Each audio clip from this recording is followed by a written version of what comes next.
Good morning. Actually, good afternoon. Good afternoon.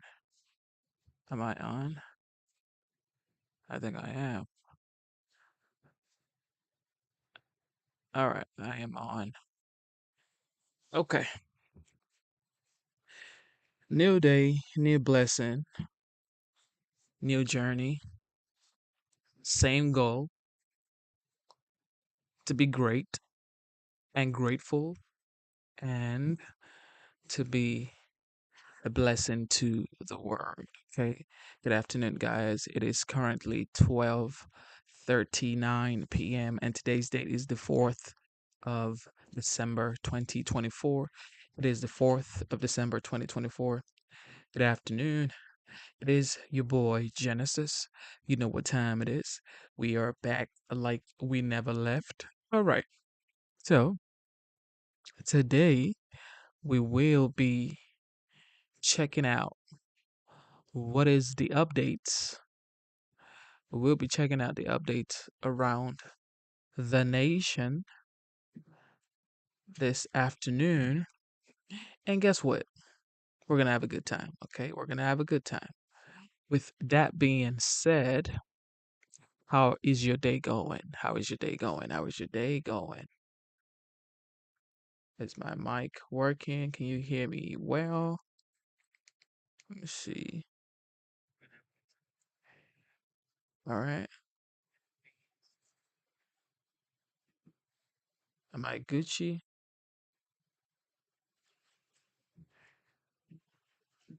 All right, great. All right. Let's get right straight to business. Right quick. Check this out. Mark Zuckerberg wants to have a role in the 47th administration. Isn't that funny? That is absolutely funny, my people. President-elect Donald Trump's lawyers are citing Hunter Biden's pardon to dismiss Trump's New York hush money case. Trump's lawyers say that Biden's claim that cases against Hunter were infected by raw politics echo the president-elect's argument that the charges brought against Trump by the Manhattan DA's office were also politically motivated. Joining us now is Trump Vance Transition Senior Advisor Jason Miller. Jason, great to see you. Morning. Thank you so much for being here. So walk us through this. I mean, obviously, much of the charges against President Trump have gone away, but this hush money case, his lawyers want that to go away now as well after Hunter Biden was pardoned. As it should, Maria. All of these cases were politically motivated, and the American public saw right through it. They saw that this was the weaponization of our legal system against President Trump. By the way, we've never seen something like this in American history. President Trump did nothing wrong. I think that was very clearly stated, very clearly made. And so it's right for the president's attorneys to follow up and say this should go away. I mean, it's incredible to me that there are so many Democrat governors and still, haters out there who are still promising to resist President Trump's agenda.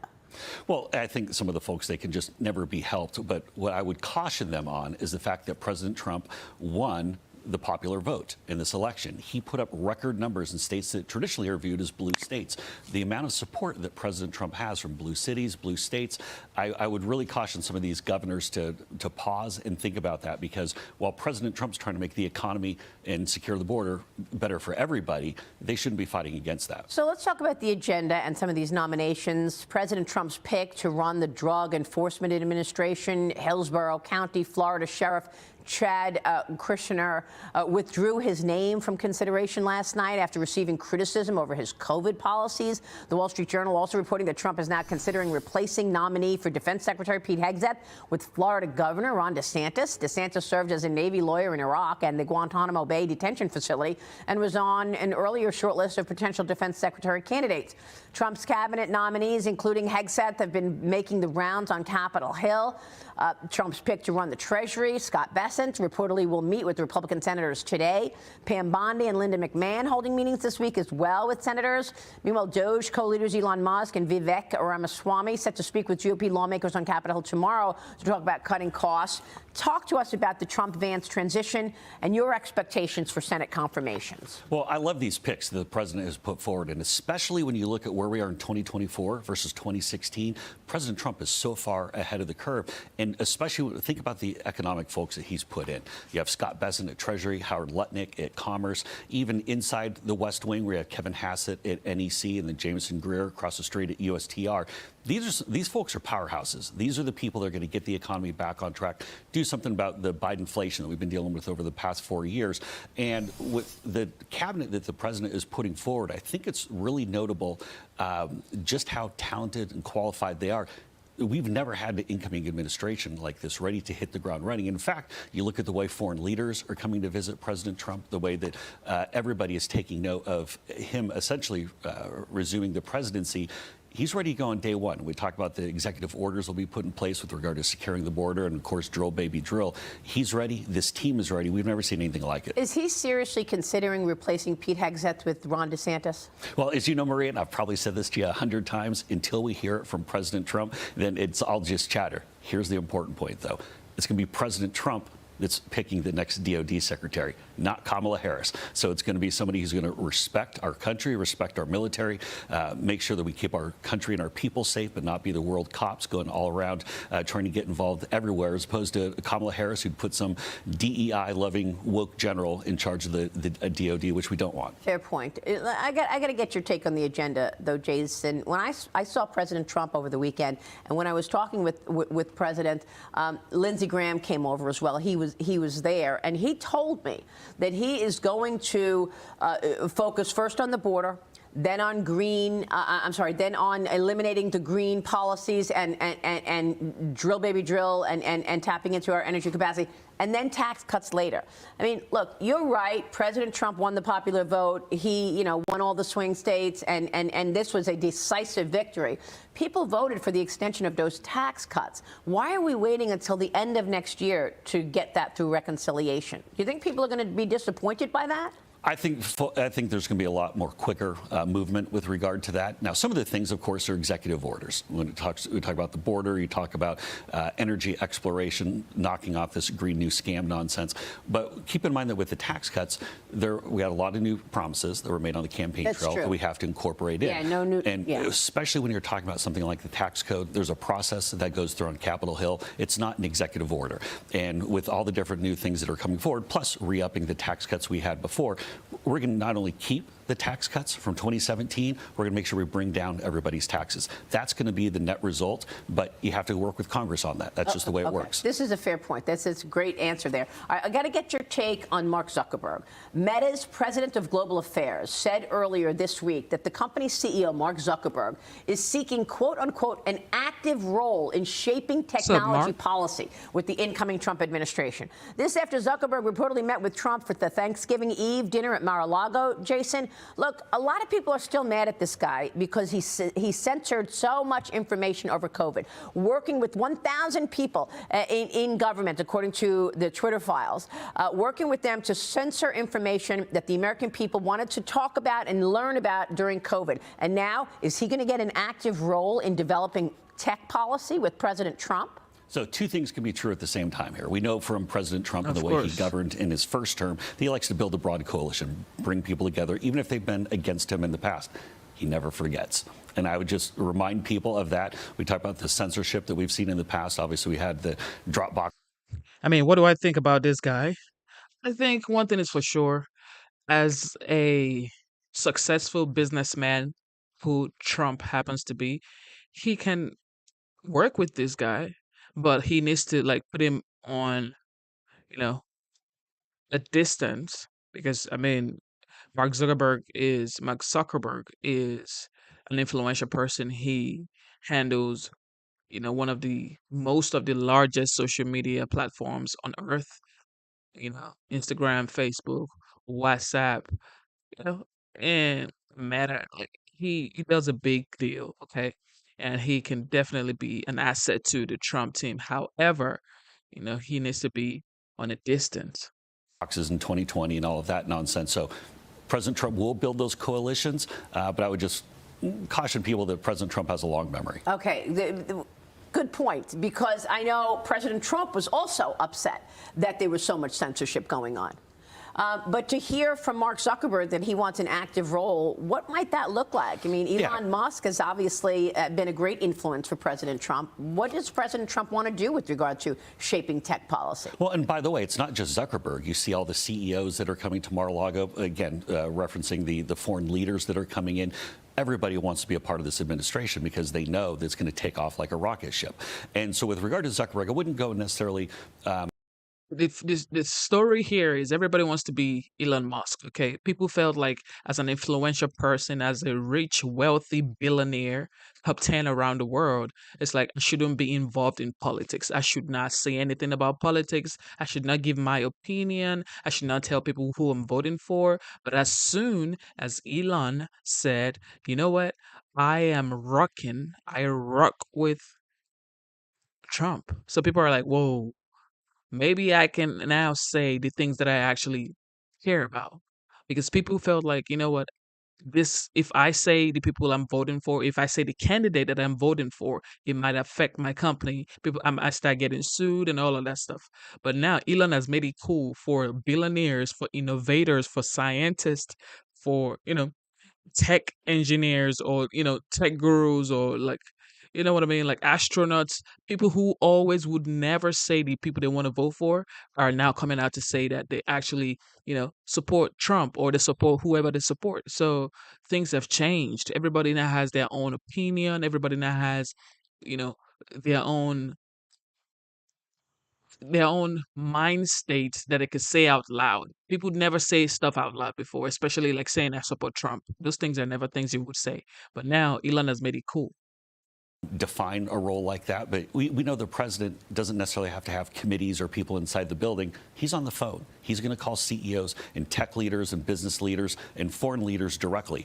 That's why he's able to get things done so quick, because he knows how to cut through the nonsense and the staff and all the noise and just go right to the source. So if we can get some support and cooperation from whether it be Zuckerberg or any other CEO that's previously not supported the president, then great, let's bring them all on board. But again, there's the one person who's making those decisions. That's President Trump. All right, we will leave it there. Jason, it's great to see you. Hey, thank you. We'll be watching your work. Thanks so much. Jason Miller here. Thank you for tuning in to the live show. You know what time it is. All right. What else is going on with Pete Hegseth? What is going on with Pete Hegseth, guys? His mom has come out to support him.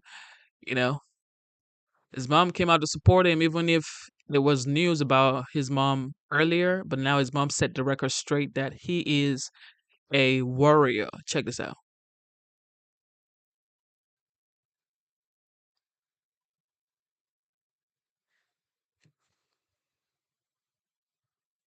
Again, co-host Pete Hegseth has been at the center of an intense media scrutiny ever since being named Donald Trump's nominee for Secretary of Defense.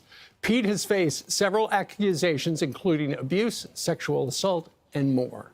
There was also a leaked email from Pete's mom from 2018 that was published in the New York Times, and in it, she was critical of his past relationships with women.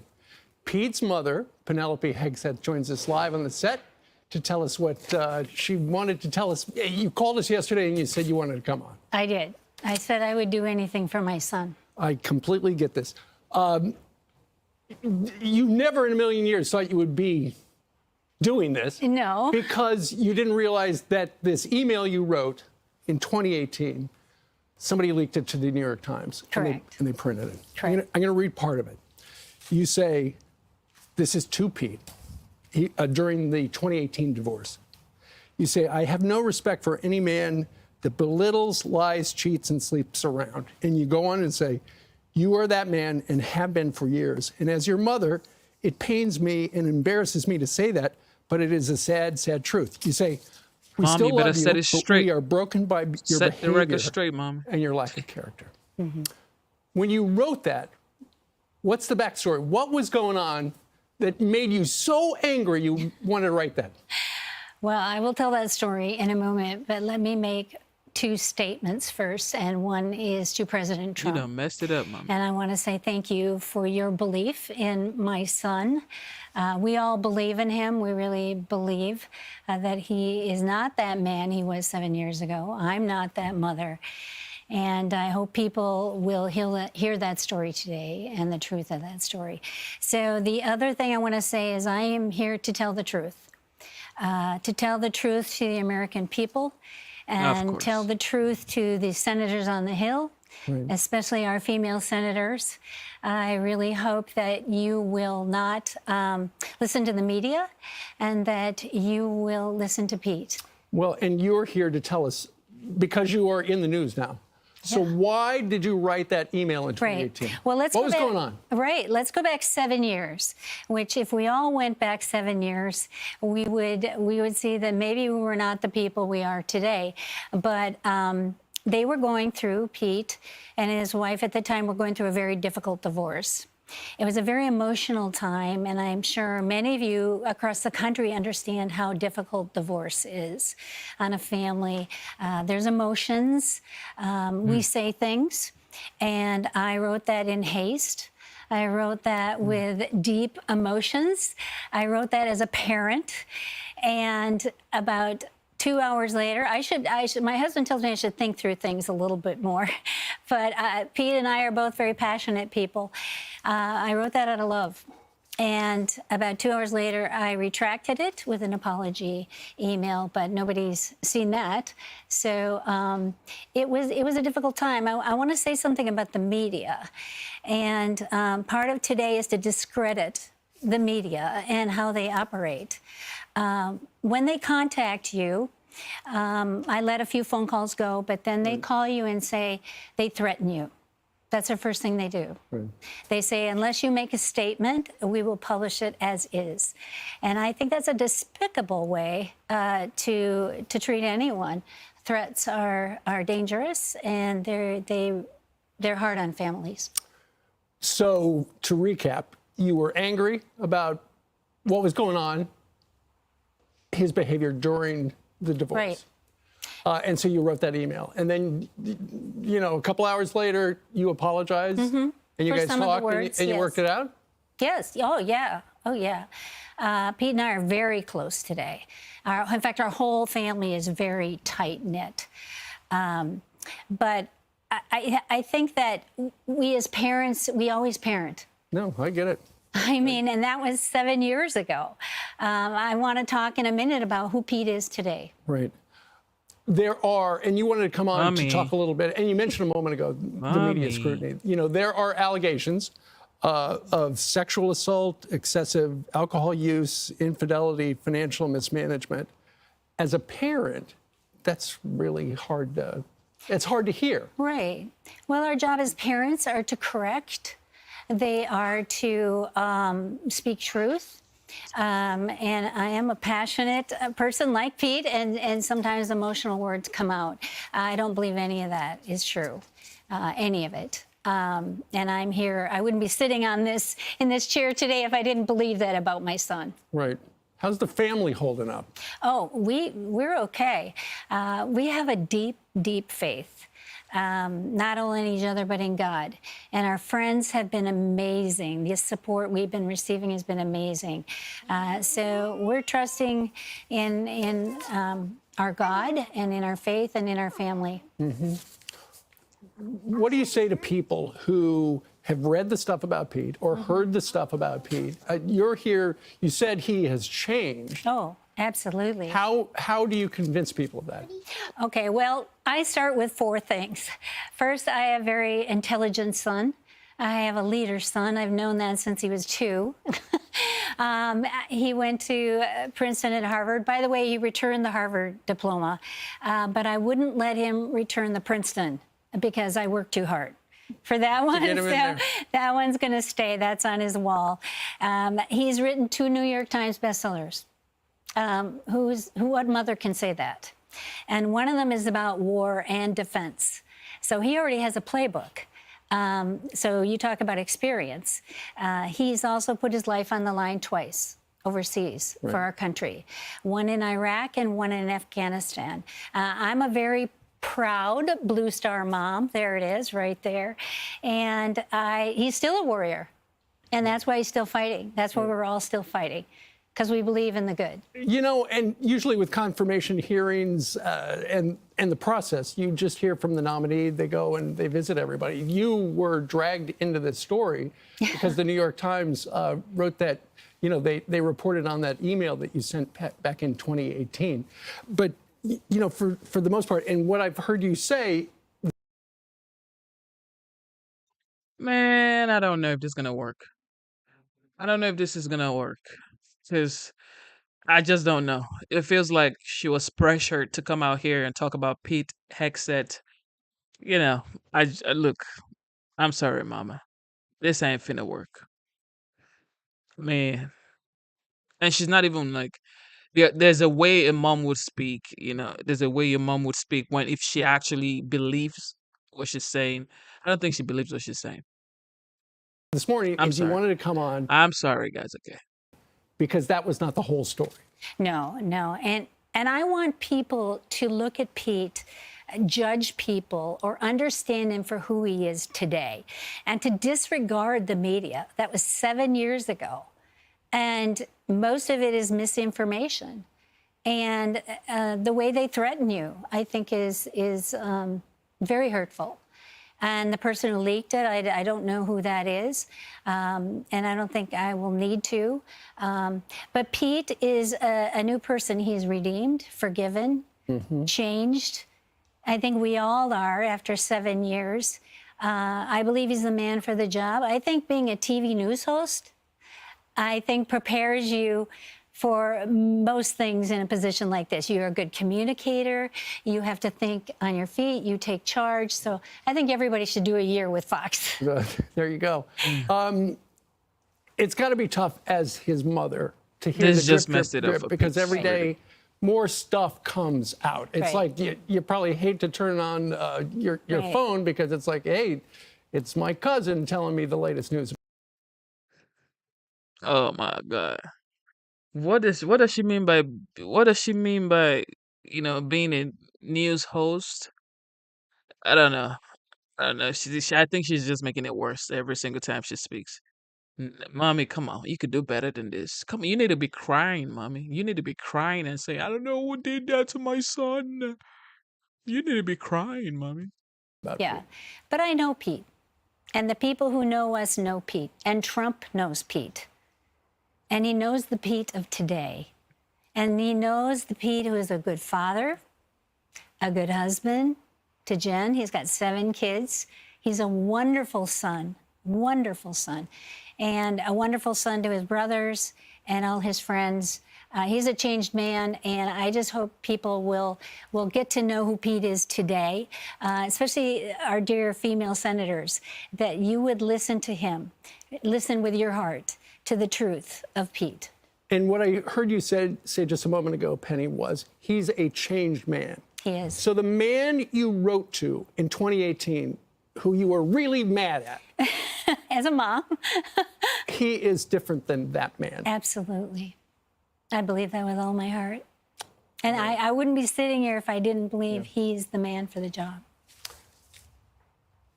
What do you, as you look at what is going on in Washington, D.C., Correct. This is the way it works. You know, Oh. there are people who want Pete to get the job. There are people who don't want Pete to get the job. And As that's a always- mother, that's Right. got to be tough. Well, they don't like my son. Then you add on these allegations, and it's like, okay, it becomes a little more complicated. You know, Pete and It I becomes much more complicated. right. Pete and I are both warriors, and I've developed a really tough skin over the years. First raising Pete, and then going through war, saying goodbye to his son, to war. What mom needs to do that, and then his accomplishments and his qualities as a leader. He is strong. Yeah. He is capable. And I think his experience, I think the people that Trump has picked are not the ones you would expect. And I love that. Yeah.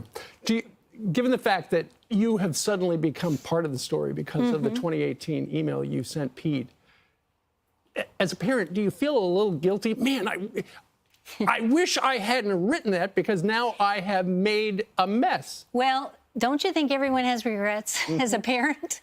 It's not an easy job, and we've all made mistakes. Right. We've all. And I would challenge anyone who thinks they're qualified to throw the first stone. Does it upset you that it has brought so much scrutiny to your family? Well, that's hard. I mean, yes, that is hard. Because there are people looking, you know, throughout his entire history and whatever that means. Yeah, but we've been through a lot as a family. And our faith has assured us that greater is he that is in us than he that is in the world. They already threw the stone. And no matter what the results, we know that God is for us. Our friends are for us. Thank you, friends. You know who you are out there, Fox and Friends too, but our dear friends who've been supporting us through prayer. Right. And you did mention Donald Trump. You thanked him in the beginning when you made your comments. Has Pete heard from Mr. Trump? Oh, yeah, they talk often. And what's going on between the two Well, of them? the that other you can night I talk heard about? that everything was good. So I'm not in that world directly, but I think Trump is a good man, and I think he's picked some good nominees, Right. and I think the senators need to listen. Do you worry, Penny, though, that, you know, Donald Trump's trying to hit the ground running, Of course. you know, in less than 50 days, and the Pete Hegseth stuff has become a distraction? To a degree, but I think it can be overcome. I think people need to listen to him, get to know him, not the Pete from 7 years ago, but the Pete of today. Right. During the confirmation hearings coming up, if Pete continues with this nomination process, you might be called. Would you testify in front of Congress? I don't have an answer to that right now, Steve. I hadn't thought about that. What about the other people involved in the other allegations? They too will probably be called to tell their story, because you wanted to come on to tell I did. to tell your side of the story, Yes. which you have. They will probably get that same opportunity. Yeah. Well, that's up to them. I only have so much control. Yeah. But I want to make two final statements. I want to thank Fox News, for all of you at Fox.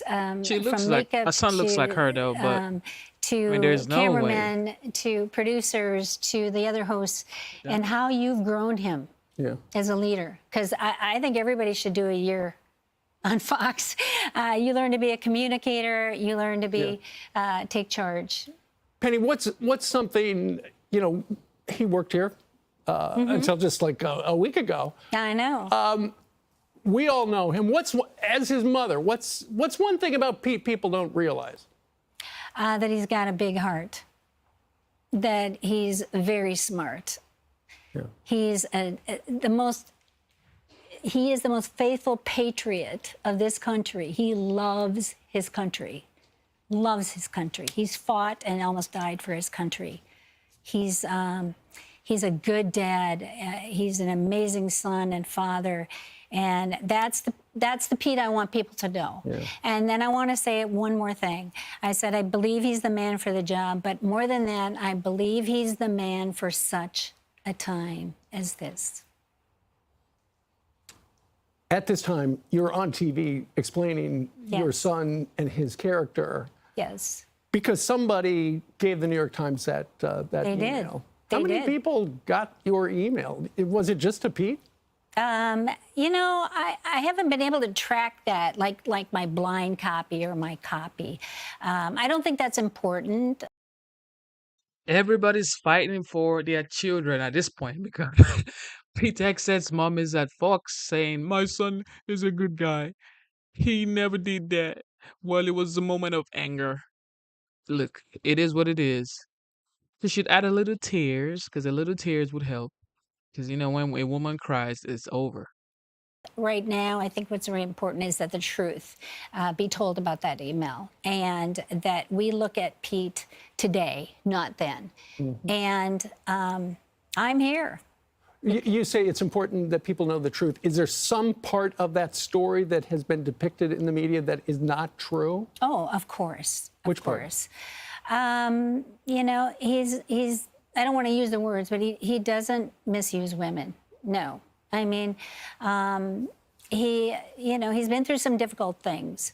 I'm not going to list them by name, but I would just say that some of those attachments or descriptions are just not true, especially anymore.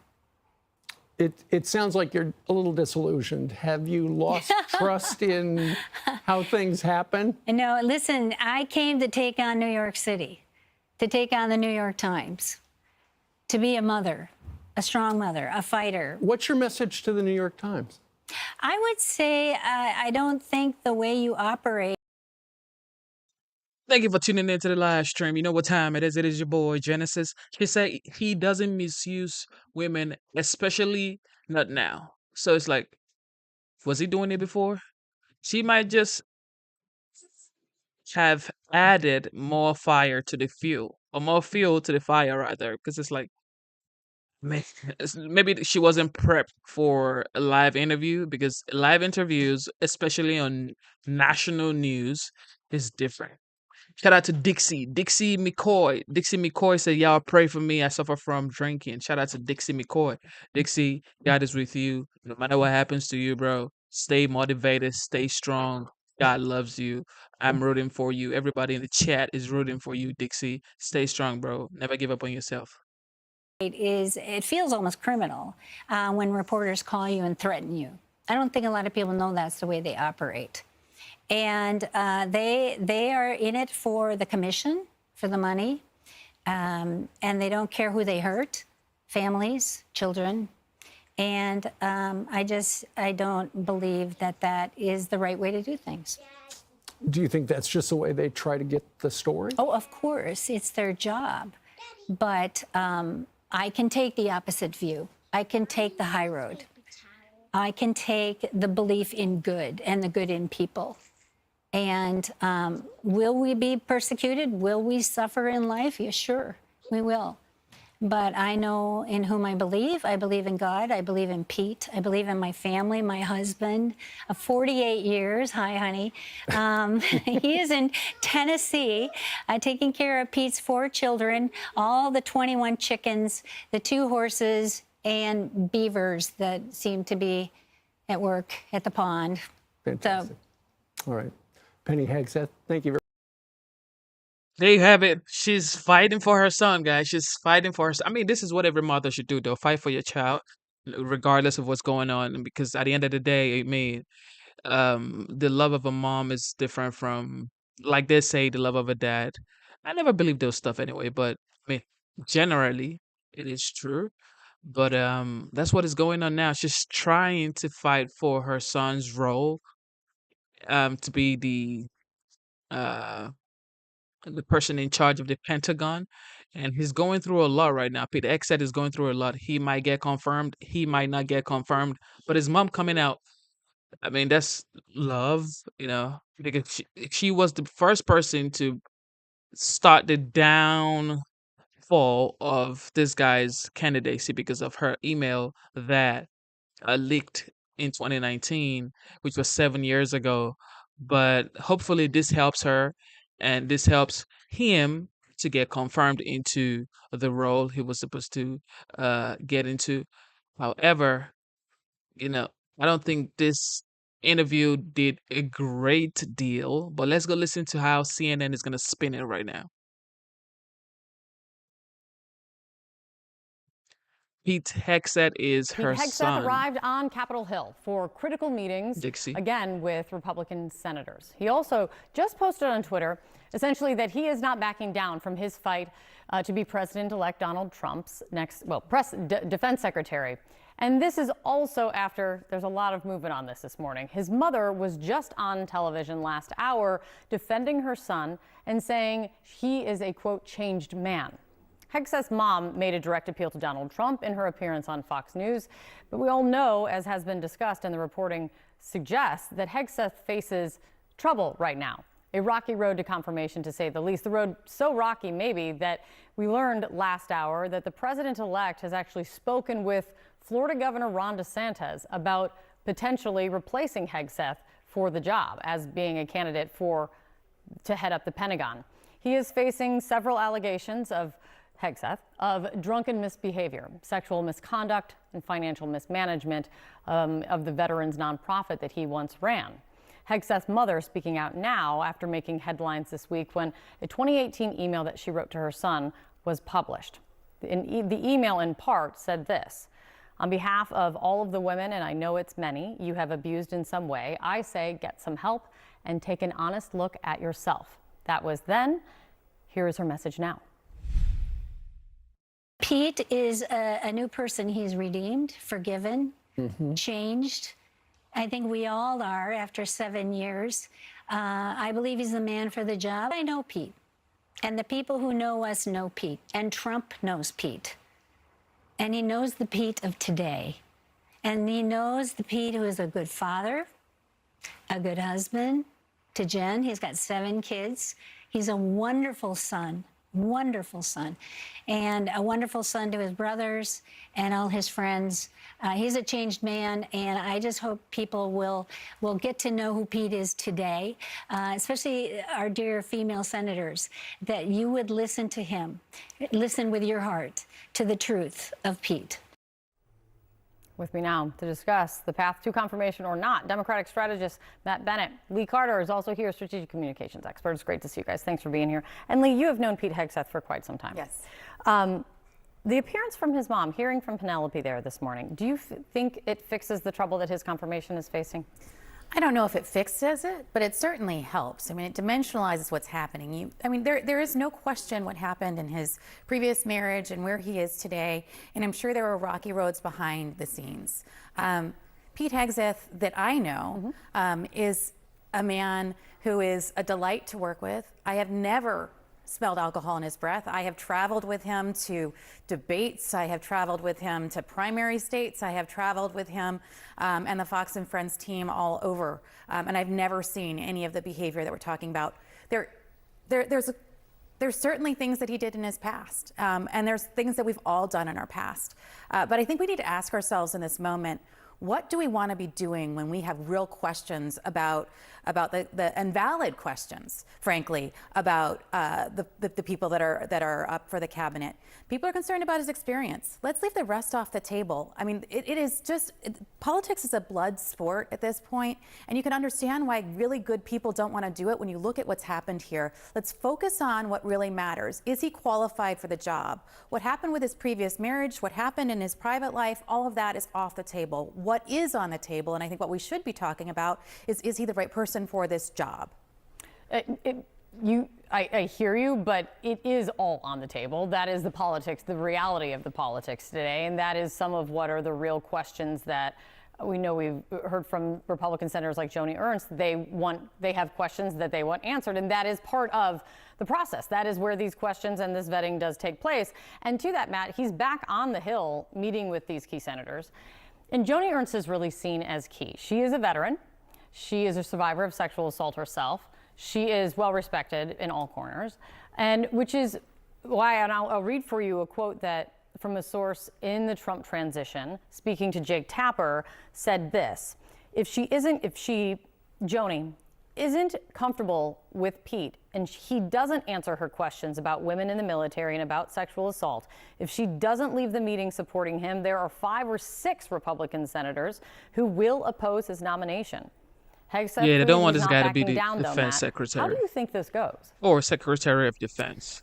Well, I think he's going down because I think this is not a question of politics as blood sport. This is a question of whether this guy can perform the incredibly important duties of Secretary of Defense. Remember, the Secretary of Defense is in the chain of command, which is to say, if we are going to attack someone, the president gives the order to the Secretary of Defense. That could come at any time, day or night, as it often does, and he or she sends that down the chain.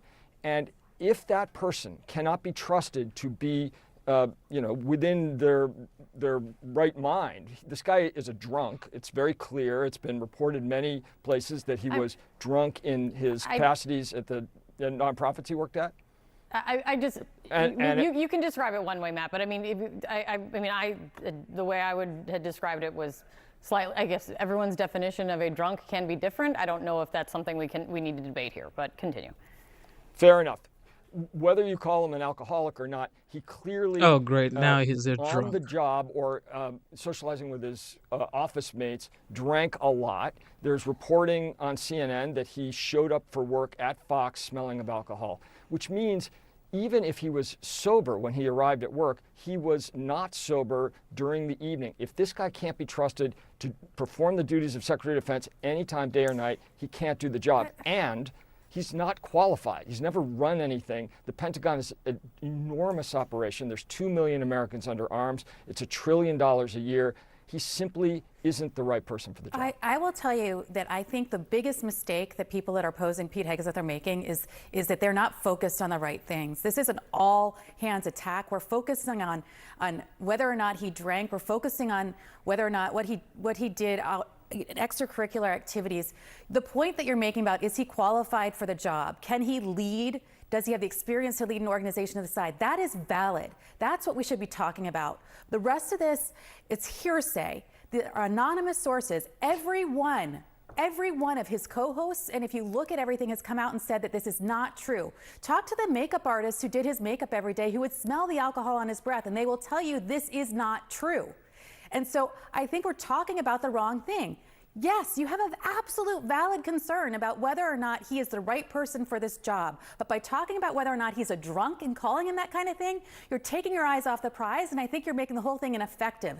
And I honestly think that the Democrats are doing more damage by doing this kind of thing than focusing on the real question, which everybody rightfully has. Is he the right person for the job? Is he qualified? Not based on the hearsay kind of attack, she's but on the really real she's really things. going in. Has he managed enough people to be able to do this job? Is he the right person for this job? Those are good questions. The rest of it, I find it offensive and wrong.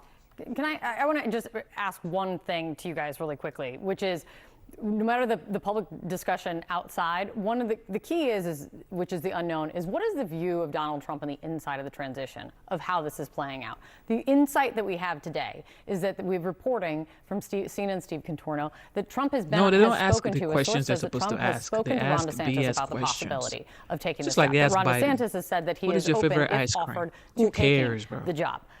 I just, that to me, that's where like my big question remains Yeah, right Steve, now. he sounds is like envy. It is what it is. Where does the pressure stand in terms of the appetite for Donald Trump to put up with this kind of, we'll call it smoke, around him much longer? Lee, what do you think?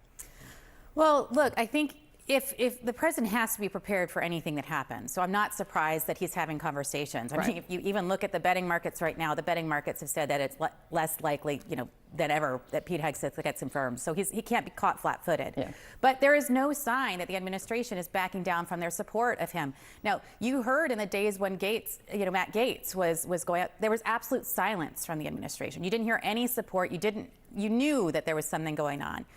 As yet, last night, Donald Trump Jr. was writing about his support of Pete Hegseth. J.D. Vance just wrote a tweet in support of him, too. And so I don't see that they are backing down. But I think, they've got to be prepared. And you got to, if the votes aren't there, the votes aren't there. And they've got to have a qualified candidate. And it looks like they're ready to move quickly.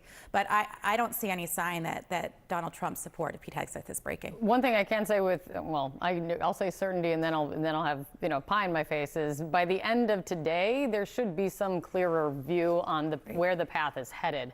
Only because there's a lot happening in this, and something's got to give, it seems. Matt, it's good to see you as always. Thanks for coming in. Lee, thank you. Ladies and gentlemen, thank you for tuning into the live show. She said something about betting. So, there's a betting market for this cabinets and stuff. Where can we bet on these people? Let's make some money, guys. Come on. So wait, we can bet on Pete Hegseth to be the defense secretary. Where? On what website? She just said it. But what website, guys?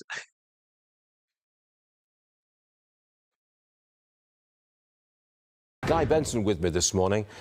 Look, this story has legs because it threatens to see the president leave office labeled corrupt. And that's not good, is it? It's not, and I think a lot of Republicans have been using that word in connection with the president for a while, but it didn't really break through, certainly to the media, which was protecting him, and to maybe a bunch of average voters. This certainly throws the whole floodgate open on the corruption side of the Biden legacy, and I think it's a significant piece of the Biden legacy. Now, you were talking about Gavin Newsom there for a moment, Stu, and Democrats and how they're starting to wring their hands about what to do about this. I was thinking about it last night. If I were a Democrat right now, an elected Democrat, what exactly is there in terms of a value to protecting or defending the Bidens anymore? I would cut them loose politically. They are completely expendable. Joe Biden is in his 80s. He's never going to face voters again. No one from that family, I think, has a serious political future. They have moved on from him literally in the election. They did that months ago. I don't think there's too much political downside to seeing Biden and that crew as expendable, throwing them completely under the bus for political reasons and moving on and turning the page, using the phrase that Kamala Harris unsuccessfully tried to harness in her presidential campaign, her truncated presidential campaign. This ship is going down. There's a lot of ugliness here. Whether we ever see the full scope of it, I don't know. But why the Democrats, any of them other than people named Biden, would want to saddle themselves with this any longer, I don't know. Agreed. A top Harris advisor is blaming President Biden for the election loss. David Plouffe told The Atlantic, and I'm quoting now, "When I got in, it was the first time I saw the actual numbers under the hood. They were pretty gruesome. When the candidate switch happened, some of that stuff got a little bit better, but nowhere near where we ended up or where we needed to be. This was a rescue mission. It was catastrophic in terms of where it was." Guy, they're throwing Biden under the bus. Yep, to my exact point. And also Plouffe, in fairness, is doing some own saving of his own hide, right? This is some reputation protection from him. He's an Obama guy. He parachuted in with Harris to try to help her. And basically now that she's lost, what are they going to say? They're going to say, oh, it was hopeless all along. We came in, look at the numbers. They were so terrible. I'm sure they were bad. Biden was clearly unfit to be president. We all saw it. They called us crazy. They called evidence to that effect cheap fakes and all that garbage. And then they finally gave up the ghost and threw their election overboard and put her in. But I just don't accept the idea. I do accept the idea that it was going to be very tough sledding and an uphill battle. I don't accept the idea that they could have never done any better, because she was an atrociously bad candidate who was unbelievably phony, thoroughly inauthentic, and couldn't answer questions in any sort of satisfactory way for virtually anyone. So I think someone better, who could perform better with more talent and authenticity, may have had a better showing. May not have won, but the idea that, oh, they did everything they possibly could have and she was great, it was all Biden, I don't buy that either. Tell it how it is. Yeah, she was 1000% not authentic, and that's why she lost. And she was just not, in my opinion, she wasn't fit to be a candidate that would even run against the legend, the Don, the 45th, now the 47th. I don't think she was. It was a no-brainer. There's no way she was going to run against Trump. I mean, golly.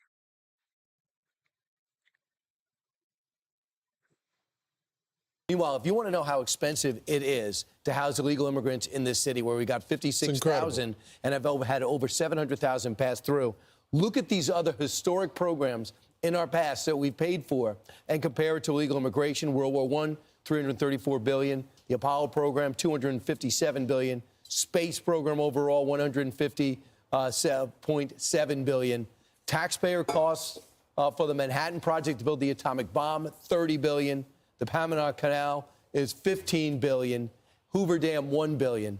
Now compare that to illegal immigration in our country. $150 billion. It's incredible. It's incredible. And this, it doesn't even include what is happening in Texas, which we're not even talking about.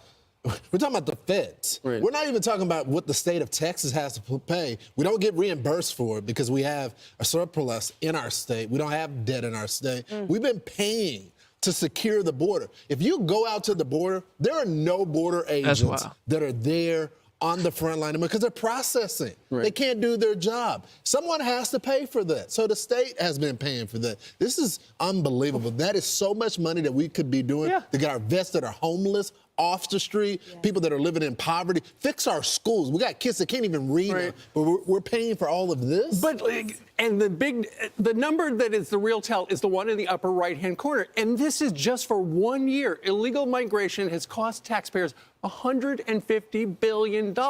In comparison, look, that is about half the cost of all of World War I, and a fraction of the Apollo space program. It's just extraordinary, and that is 1 year, $150 billion, and that's why we all feel it. Yes. That's why I love that Doge is bringing this public, because that's going to be their greatest asset. People say, well, what can they actually do? Well, they could actually coach President Trump and make their case for executive orders.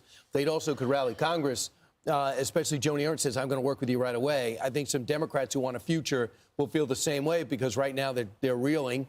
And I think the fact is that Elon Musk and Vivek Ramaswamy holding a press conference is going to be covered by all the networks. Because the thing Shout is, out to to Elon see your Musk tax and dollars being Vivek. squandered like that in black and white, to have it put out there like a cyber deal on Monday, for just $150 billion more, you could get World War I, or you could get illegal immigration for a year. And to your point, all that covers is the federal taxpayer dollars. It doesn't cover the fact that the emergency services budgets were absolutely blown within 1 month of the annual year. It doesn't cover the lives lost at the hands. I mean, it is so traumatic for the American people, and the thought that this ripple effect won't be generational. Finally, however, with the new sheriffs in town, the new bookkeepers in town, with Elon and Vivek saying, look, guys, we're holding up the tax receipts on the basis of what was such an opaque administration that we are currently in, by the way, for another 50 days. We don't want to give you any type of indication what your tax dollars are going to. Just think, what could we do with $150 billion? We're spending it on that? Like Warren said, schools, and safety. All that stuff. And instead, we've got it's a mess, and everybody knows it's a mess. However, if you were looking at the X account of the House Ways and Means Democrats, they posted something yesterday that was quite tone deaf, and they pretty much immediately took it down. And they said, and here we were thinking y'all couldn't afford eggs. And as you can see, that's with a screenshot of a post by a journalist that said, record air travel, holiday shopping busting records, stock market at all-time highs, the economy is the worst ever, some Pollyannas whine.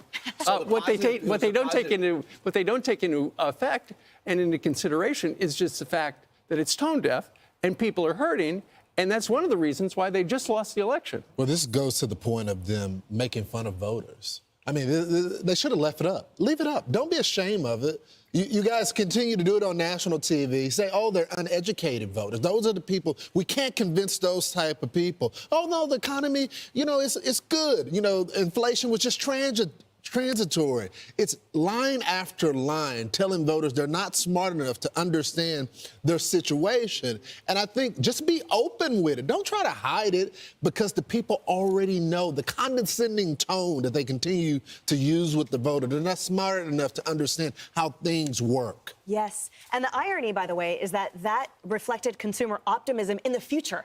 It was the fact that President Donald Trump is the president-elect. It's the fact that they have now a refreshing administration wipe to look forward to. Right. That's in part what fosters consumers' excitement and spending on Cyber Monday. It wasn't the dread everyone's been feeling for the last 4 years, but I totally agree with you that the mocking, the condescension that is rooted in this administration and the House Dems, leave it up, guys. Nasty. We already know. You don't need to hide it.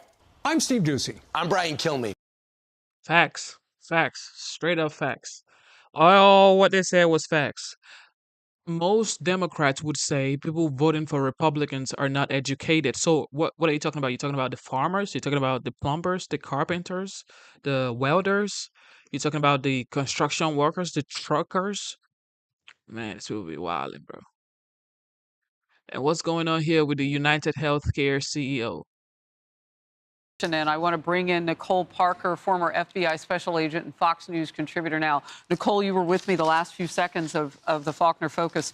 Break down what we didn't get to that was so critical to you, because your first words out of that news conference were that it was just chock full of information. I did. I thought it was an outstanding press conference. And a few of the things that I noted, to me as an investigator, the number one thing is that they were able to recover a cell phone. A cell phone is a treasure trove of information as far as the text messages, who they were communicating with, who their contacts were, who they were calling, locating where that phone was leading up to this incident. This is not a random attack. I can tell you this is more of like an assassination attempt. There was a pre-planned motive definitely here. Ooh. I don't know who the individual was. Was this a hitman? Was this someone who was disgruntled? But there is no coincidence here. This is a high-level executive in a very prestigious setting of New York City. And the individual, the CEO or the executive who was killed, he came from Minnesota. Who had access to his schedule? How many people knew where he was going to be? Was this conference online? Was it advertised? Was it on the internet? Who knew all of this information? Had he had an issue with someone, a disgruntled employee, a grievance, a personal relationship issue? All of this is going to be delved through by law enforcement, both in Minnesota and in New York with the NYPD. So it's going to be a joint investigation because they are going to want to understand what is his history. Obviously, they're looking into his social media accounts, interviewing loved ones, family members, employees. But this is a all hands on deck issue. Another thing that I thought was interesting was when they said that the bike, I believe that they said that there are GPS devices on those bikes. And that is very, very crucial information and detail. He likely had planned this, obviously, and planned to walk away. He probably knew exactly where that bike docking station was, got the bike, and then went off. As we mentioned in another guest, Central Park, maybe not as much surveillance footage is going to be able to be located from that area, and obviously many places to hide. In that backpack, what was in that backpack? We all know as investigators that the suspects usually are in one set of clothing, and within moments they have changed their entire persona. And that's probably what was in that backpack. So he can now just roam around New York City. But again, NYPD is the best and the brightest, and this individual will be brought to justice, I have no doubt. Well, and roam around in a city where we just found out that we have 58,000 extra criminals on the ground here because we've let in so many illegals, and that was a number that popped less than 48 hours ago.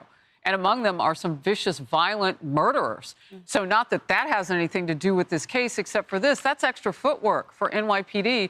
You got to feel through all of that, and you have people who are already trying to hide from law enforcement. So you got to make sure everybody who's hiding faces and doing all of that stuff isn't part of the... I mean, that's just mind-boggling. 58,000 of these people here, and these are the bad guys.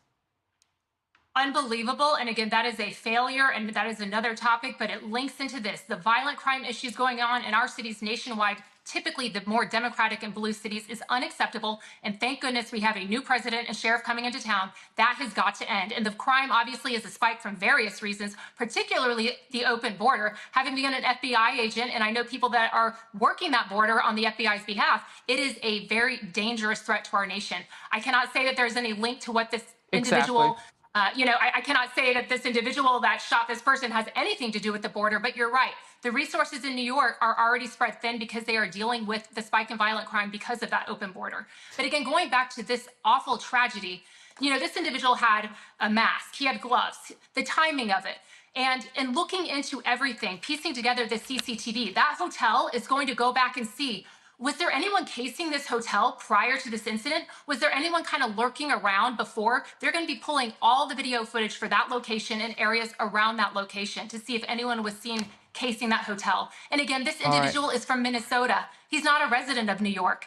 Were there any suspicious incidents with his travel for him getting to New York? I have a friend, a former FBI agent colleague, who is in charge of protective detail for the CEO of a large insurance company. I will not name it. So now that was a point that I had a question about. This individual did not have a protective detail. And so again, that puts him at a higher risk as well. Well, and that was my question too, Nicole, and I'm going to bring it out to the couch here on Outnumbered. I just don't understand why someone at that high level wouldn't have had a security detail. That's actually the exception to how people roll a lot now. I mean, they roll deep with lots of people around them, protecting them. CEOs of companies that we've never heard of, let alone United Healthcare. All right, I'm going to let you go for now. We'll bring you back as this news develops. Thank you.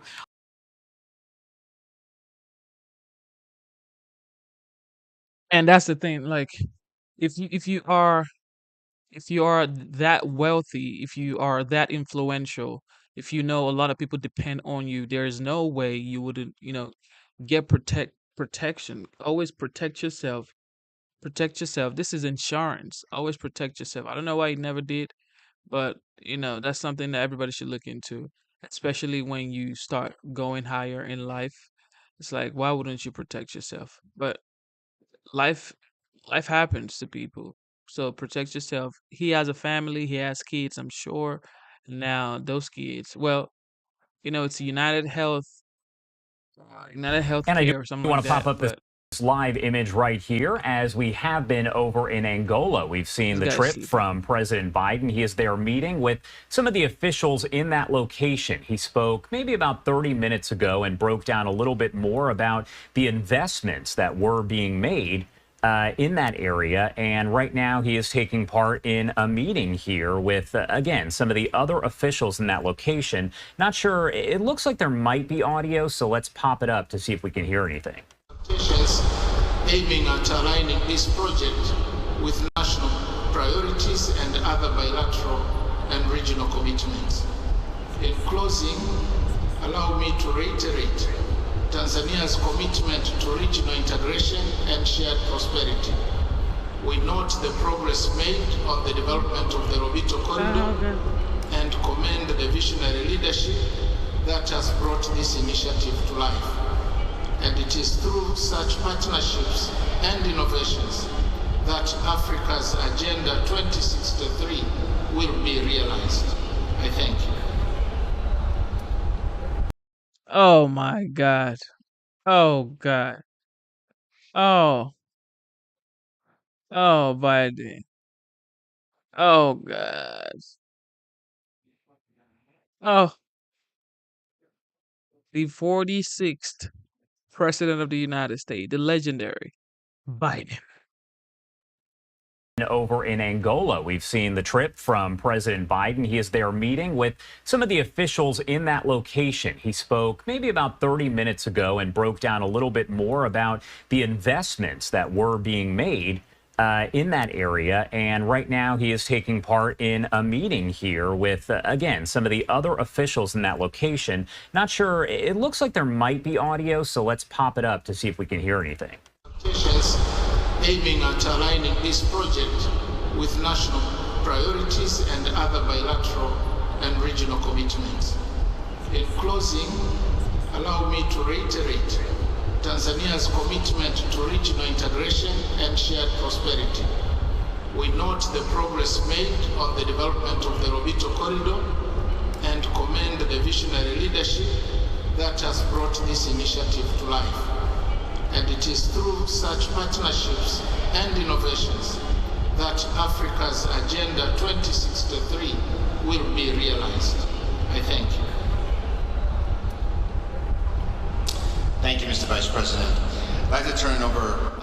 All right, so the audio not too great there, but you can see President Biden is meeting with those officials over in Angola, again, talking about economic investments and things of that nature. So we do have those live images. And if he does hold another news conference here, as he's done just a few times, we'll make sure to bring that to you right here on Live Now from Fox. Do have to head to our final 2-minute commercial break at 8:41 on the East Coast and 5:41 on the West Coast. We do have much more live coverage coming.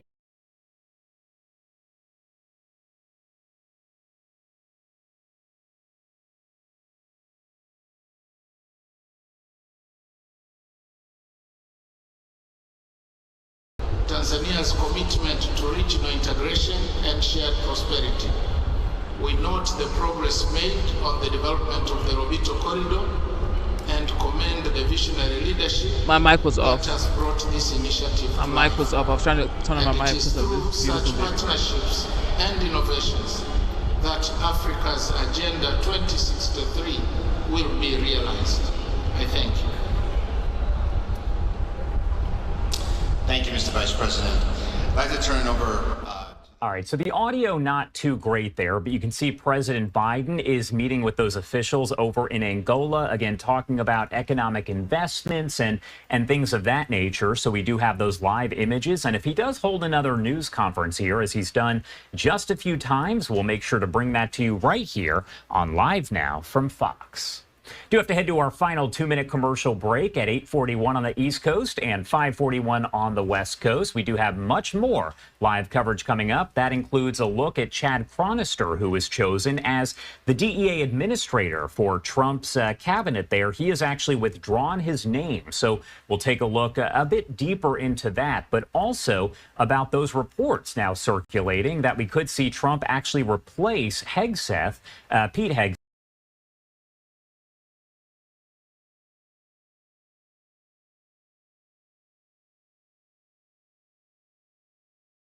My mic was off. You guys. Earlier today, as you can see them potentially, I don't know if this is the suspect, this is probably the victim. You can see them blurred out, but on hand for this. So a very graphic image. All right, so viewer discretion advised for this, but a very dramatic image, a very dramatic scene earlier on today. And this is also some of what police are seeing. This is what they're talking to with witnesses on the ground. You can see people and just the magnitude of people, population in this area, that someone snapped a photo of this individual. This could have been potentially before that happened. Still something that we're following, and this is, again, a live picture inside of police headquarters waiting on police, and it looks like it is happening a matter of moments. Police Commissioner Jessica Tisch stepping up to the podium to provide an update on the fatal shooting. You can see them signaling to some of the studios back inside of the newsrooms across America in New York about this learning as we are hopefully going to hear more information about what transpired early this morning. UnitedHealthcare CEO Brian Thompson shot and killed in New York City. The suspect still very much at large. They are asking for the public's help. You can see now stepping up right now. All this is Commissioner Jessica Tisch. Let's listen in to this press conference here as it unfolds in real time on Live Now from Fox. Good morning, everyone. In Midtown Manhattan early this morning, 50-year-old Brian Thompson, the CEO of UnitedHealthcare, was shot and killed in what appears, at this early stage of our investigation, to be a brazen, targeted attack. Just hearing this, and of course, let's take you out to another feed we have. The suspect approached from behind and fired several rounds, striking the victim at least once in the back and at least once in the right calf. Many people passed the suspect, but he appeared to wait for his intended target. The suspect fled, first on foot, then on an e-bike, and was last seen in Central Park on Center Drive early this morning. The victim was removed to Roosevelt Hospital, where he was pronounced. We've been in touch with his family, his friends, and his colleagues, and they are very much in our thoughts and prayers at this hour. The full investigative efforts of the New York City Police Department are well underway, and we will not rest until we identify and apprehend the shooter in this case. The women and men of the NYPD take enormous pride in the work that they do each day and each night to drive down crime and violence in our city. Right now, we are asking the public for your help. If you have any information about this case, call Crime Stoppers at 800-577-TIPS. We have increased the reward in this case to $10,000. I want to be clear. At this time, every indication is that this was a premeditated, pre-planned, targeted attack. Millions of people will be enjoying the tree lighting tonight, among other holiday events, and the NYPD will be out there with them, keeping them safe.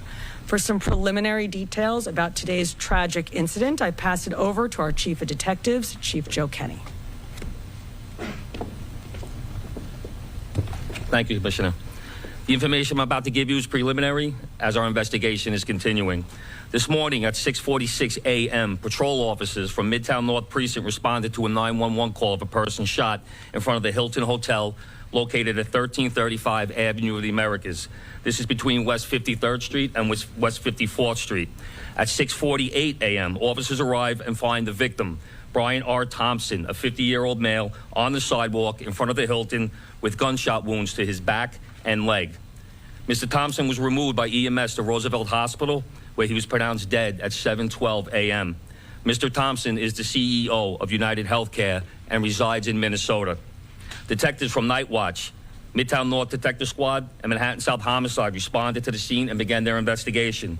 What we know is that the shooter arrived at the location on foot about 5 minutes prior to the victim's arrival. He stands alongside the building line as numerous other people and pedestrians pass him by. From video, we see at 6:44 a.m., the victim is walking alone towards the Hilton after exiting his hotel across the street. We believe the victim was headed to the Hilton Hotel to attend the United Health Group Investors Conference that was scheduled to start at 8 a.m. The shooter appears to be a light-skinned male. He's wearing a light brown or cream-colored jacket, a black face mask, black and white sneakers, and a very distinctive gray backpack. The shooter steps onto the sidewalk from behind the car. He ignores numerous other pedestrians, approaches the victim from behind, and shoots him in the back. The shooter then walks toward the victim and continues to shoot. It appears that the gun malfunctions as he clears the jam and begins to fire again. The shooter then flees on foot northbound into an alleyway between 54th Street and 55th Street. Once at West 55th Street, the shooter continues to walk westbound on Avenue of the Americas, where he gets onto an electric e-city bike and rides northbound on the Avenue of Americas towards Central Park, where at 6:48 a.m., we have the shooter riding this bike into Central Park at Center Drive. At the scene, we recover 3 live 9mm rounds and 3 discharged 9mm shell casings. The motive for this murder currently is unknown, but based on the evidence we have so far, it does appear that the victim was specifically targeted. But at this point, we do not know why. This does not appear to be a random act of violence. We are seeking information from the public to help identify the shooter. As the commissioner said, we have upped the reward up to $10,000 for information. You're urged to contact Crime Stoppers at 1-800-577-TIPS. All information will be kept anonymous. Thank you very much. All right, well, we're going to open up to a couple of questions. We're going to start off with Shimon, CNN. So it's about an hour and 20 minutes before the start of the conference. Is there any indication that he was going to meet someone? Because it's pretty early. Is he on his way to meet someone there at the conference? He leaves the hotel dressed like he's going to be attending the conference. We're working with his co-workers and other people that he planned on attending the conference with to get that information. But as of right now, he's in charge of the conference, so we believe he was getting there to help set up. And then just the city bike, if I may. Do we know where that city bike is now? Does he dock it or does he keep riding it? We're still tracking video. The last we see with him on that bike is in Central Park. Is there a way to track that bike? There are GPSs on those bikes. We'll be working with the company. All right, we're going to move over. We're going to go NJ Birkin. Thank you. Chief, were any words exchanged? If so, what were the words? I'm told a cell phone was recovered in an alleyway on his escape route. Does that appear to be connected to the suspect? We're working through that cell phone. Obviously, we'll be processing it forensically. And as far as words being exchanged, we do not have audio of the incident. We only have the regular video. But nothing from witnesses? Nothing. Well, there was one witness standing right next to the victim when he was shot. We're still trying to identify that victim. Excuse me, that witness. We're going to go over to Aaron Katursky. Thank you. Chief, was he checked into the hotel across the street alone? Was he in the city alone? Was he accompanied by anybody? Did he have any known enemies or anyone that you've been able to find so far? Like I said, we're reaching out to law enforcement in Minnesota, and we're also interviewing his co-workers and family members to see if there have been any specific threats against him in the past. As far as who was he in the hotel with, we're doing a search warrant in his hotel room right now. That might lead us, give us some more information. All right, we're going to go over to Dean Moses. A couple of questions. One, based on the surveillance you've seen of this individual, do you feel like he's professional? You mentioned that the bullets fell. Do you feel like this was a professional individual who took this man's life? And also, will it affect in any way the tree lighting tonight? I'll answer the part about whether or not he's a professional. That we have no way of knowing that. From watching the video, it does seem that he's proficient in the use of firearms, as he was able to clear the malfunctions pretty quickly. But as far as the tree lighting, I'll leave that to Chief Madrick. Yes. Good morning, Dean. Just really quick, this incident will not affect the tree lighting. The tree lighting is slated to start at 7 p.m. The show, the actual lighting of the tree will be close to 10 o'clock, actually 9:55 p.m. We will have a massive police presence out there around Rockefeller Center from 52nd Street all the way down to 47th Street. We will have plainclothes out there, a plainclothes detail out there. We will have our CRC assets, our strategic response group assets. We will have our intel division out there. A lot of assets out there to make sure people can come out and have a good time. And we're going to have additional police officers in the subways as well, so people can take mass transit to make it easier to travel into the city and enjoy the tree. This is a terrible event, but we're going to go on, and people are going to enjoy the tree lighting tonight. All right, we're going to move on to Marsha Kramer. I wonder if you could tell me, the mayor said that there was evidence recovered at the scene that would indicate that this was not a random event. I wonder if you could tell me what that evidence was. And by looking at the gun, it appears that there's a silencer on the gun. Was there a silencer on the gun? And does this indicate not only that it was premeditated, but this is somebody who knew his way around guns and might have been a professional? Once again, we won't know that until we complete our investigation and identify the shooter or recover that firearm. You know, you see a glimpse of the gun in video, so we're not able to make a determination on whether or not a silencer was used on that quick glimpse of video. We can't tell from that little glimpse of video. I'm not going to commit to saying that at this time. That would be part of our investigation. And what evidence did you There's a cell phone recovered in the alleyway, and once again, we will process that forensically and see if it comes back to this shooting. So you don't think that the cell phone was part of Brian Thompson's, was on Brian? Once again, this investigation is less than 5 hours old. That will be part of our investigation. All right, we're going to move on. We're going to Joe Marino, New York Post.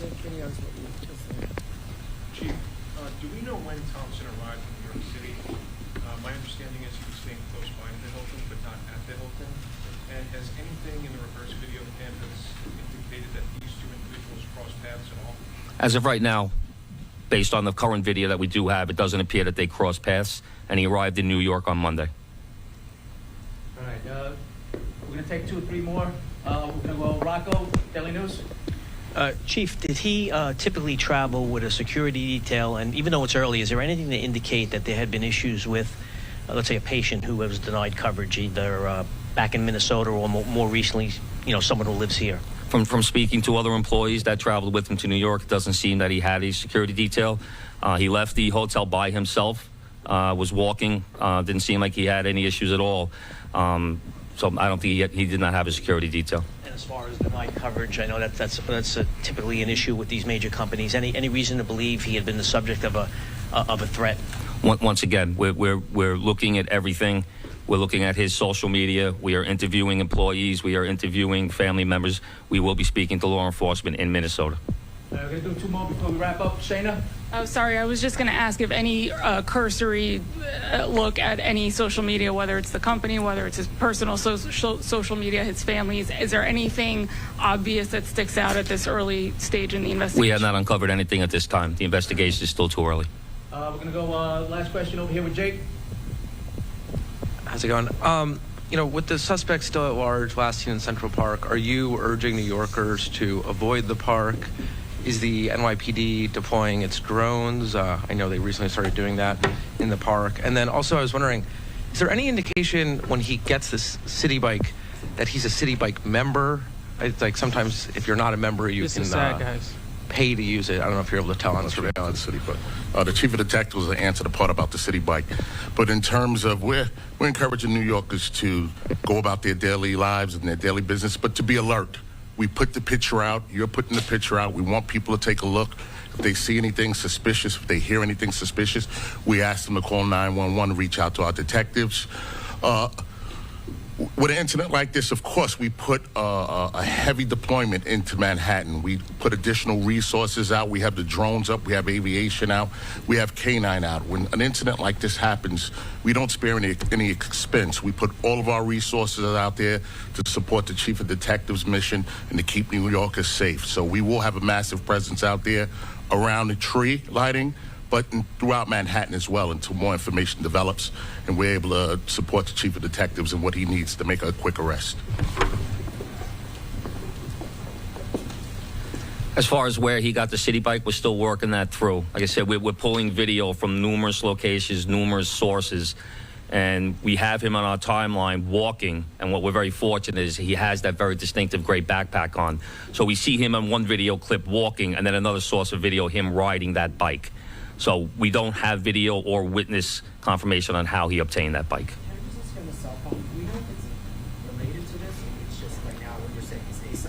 A cell phone was recovered. We will confirm that later on down if we, do our forensic examination. Thank you, everyone. This concludes our press conference. Thank you for your time and attention. All right, you're just listening in. You can hear from Police Commissioner Jessica Tisch and other members there of law enforcement talking about what we know at this point. And of course, this is the live picture outside of this hotel as United Healthcare CEO Brian Thompson shot and killed. They're giving some preliminary information about what they know, but the suspect still very much at. This is sad, guys. This is absolutely sad. I mean, think about it. Just wake up in the morning trying to get out to go for a meeting, and you're like some top level executive, and then you realize that you wake up in heaven. How is that even possible, man? This is just wild. This is absolutely wild. This is wild, guys. Sad and wild.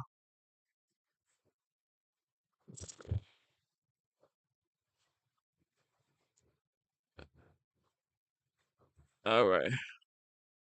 What is going on here with the Republican Party and Mike Johnson right here giving a speech?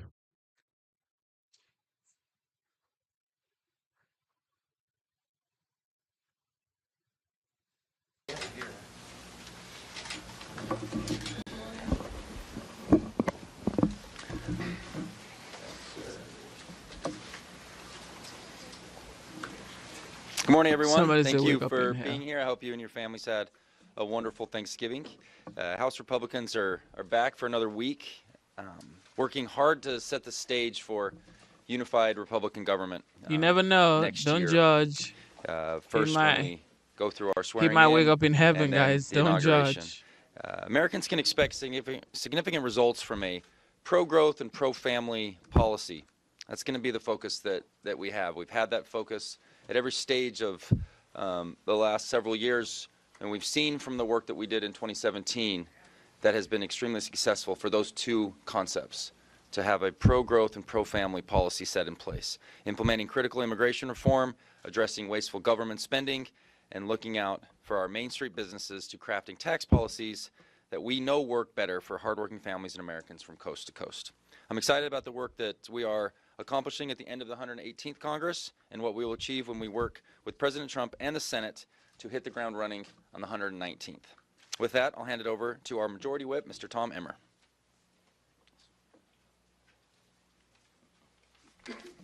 Thanks, Blake. Many of us are counting down to January 20th because it marks President Trump's triumphant return to the White House. But I'm also counting down because it's the day that SEC Chairman Gary Gensler will finally meet the American people's demands and resign. Chairman Gensler's tenure at the SEC has been marred by regulatory hypocrisy, crippling American competitiveness. His approach to our capital markets was lawless, self-interested, and objectively destructive.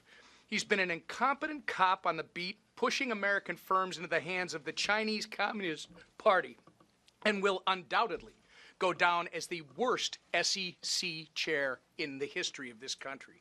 Under his leadership, the SEC abandoned its core mission to protect the opportunities of every American who wants to participate in the greatest capital markets in the world. He wasted a large part of the SEC's resources to wage war on the crypto industry, a strategy that has proven unsuccessful for him as the SEC continues to lose again and again in the courts.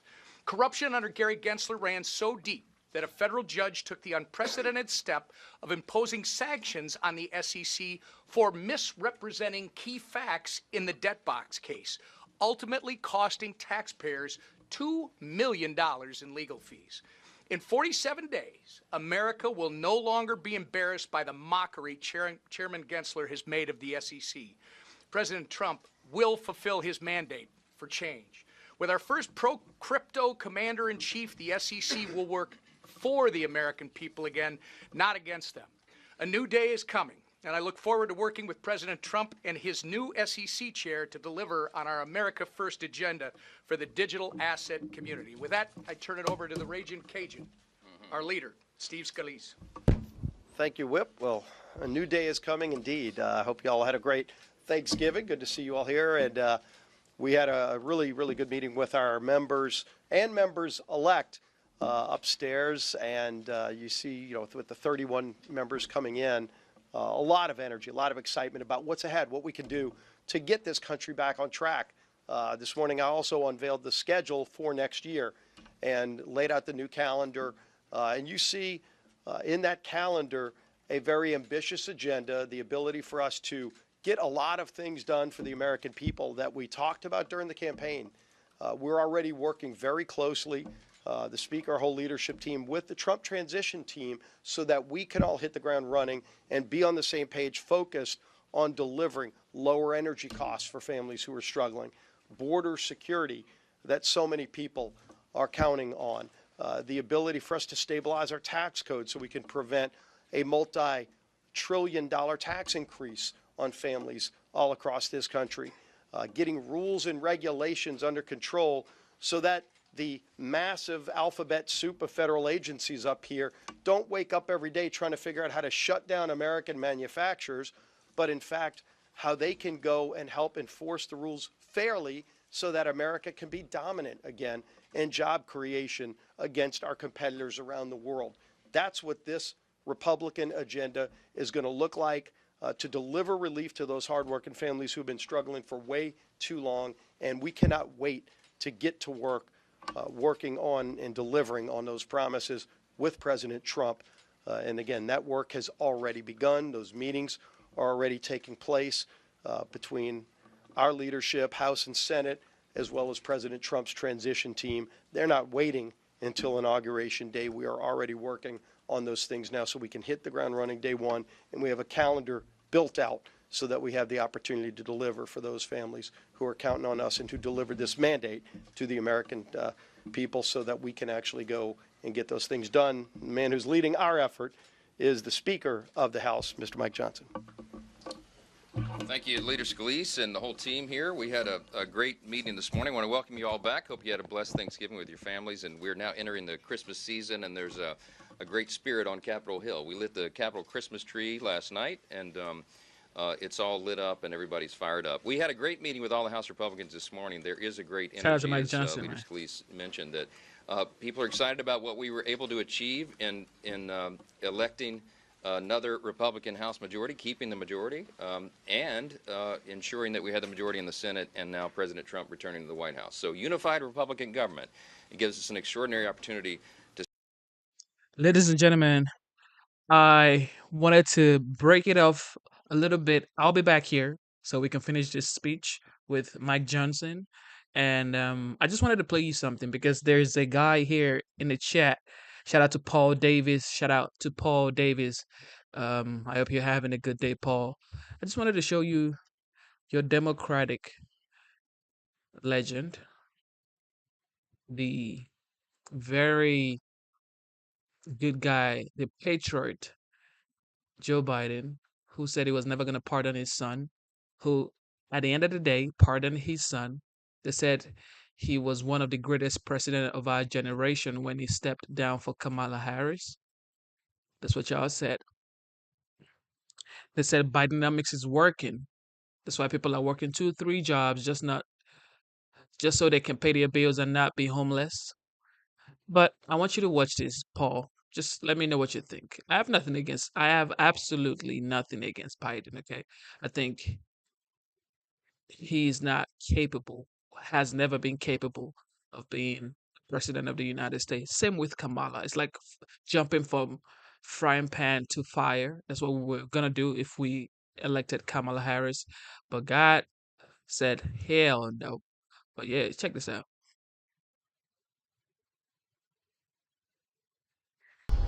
His Excellency Joe Biden, President of the United States of America, His Excellency Hakainde Hichilema, President of the Republic of Zambia, my neighbor, His Excellency Hakainde Hichilema, His Excellency Felix Antoine Tshisekedi, President of the Democratic Republic of the Congo, the high-level dignitaries. This guy fell asleep, just watch.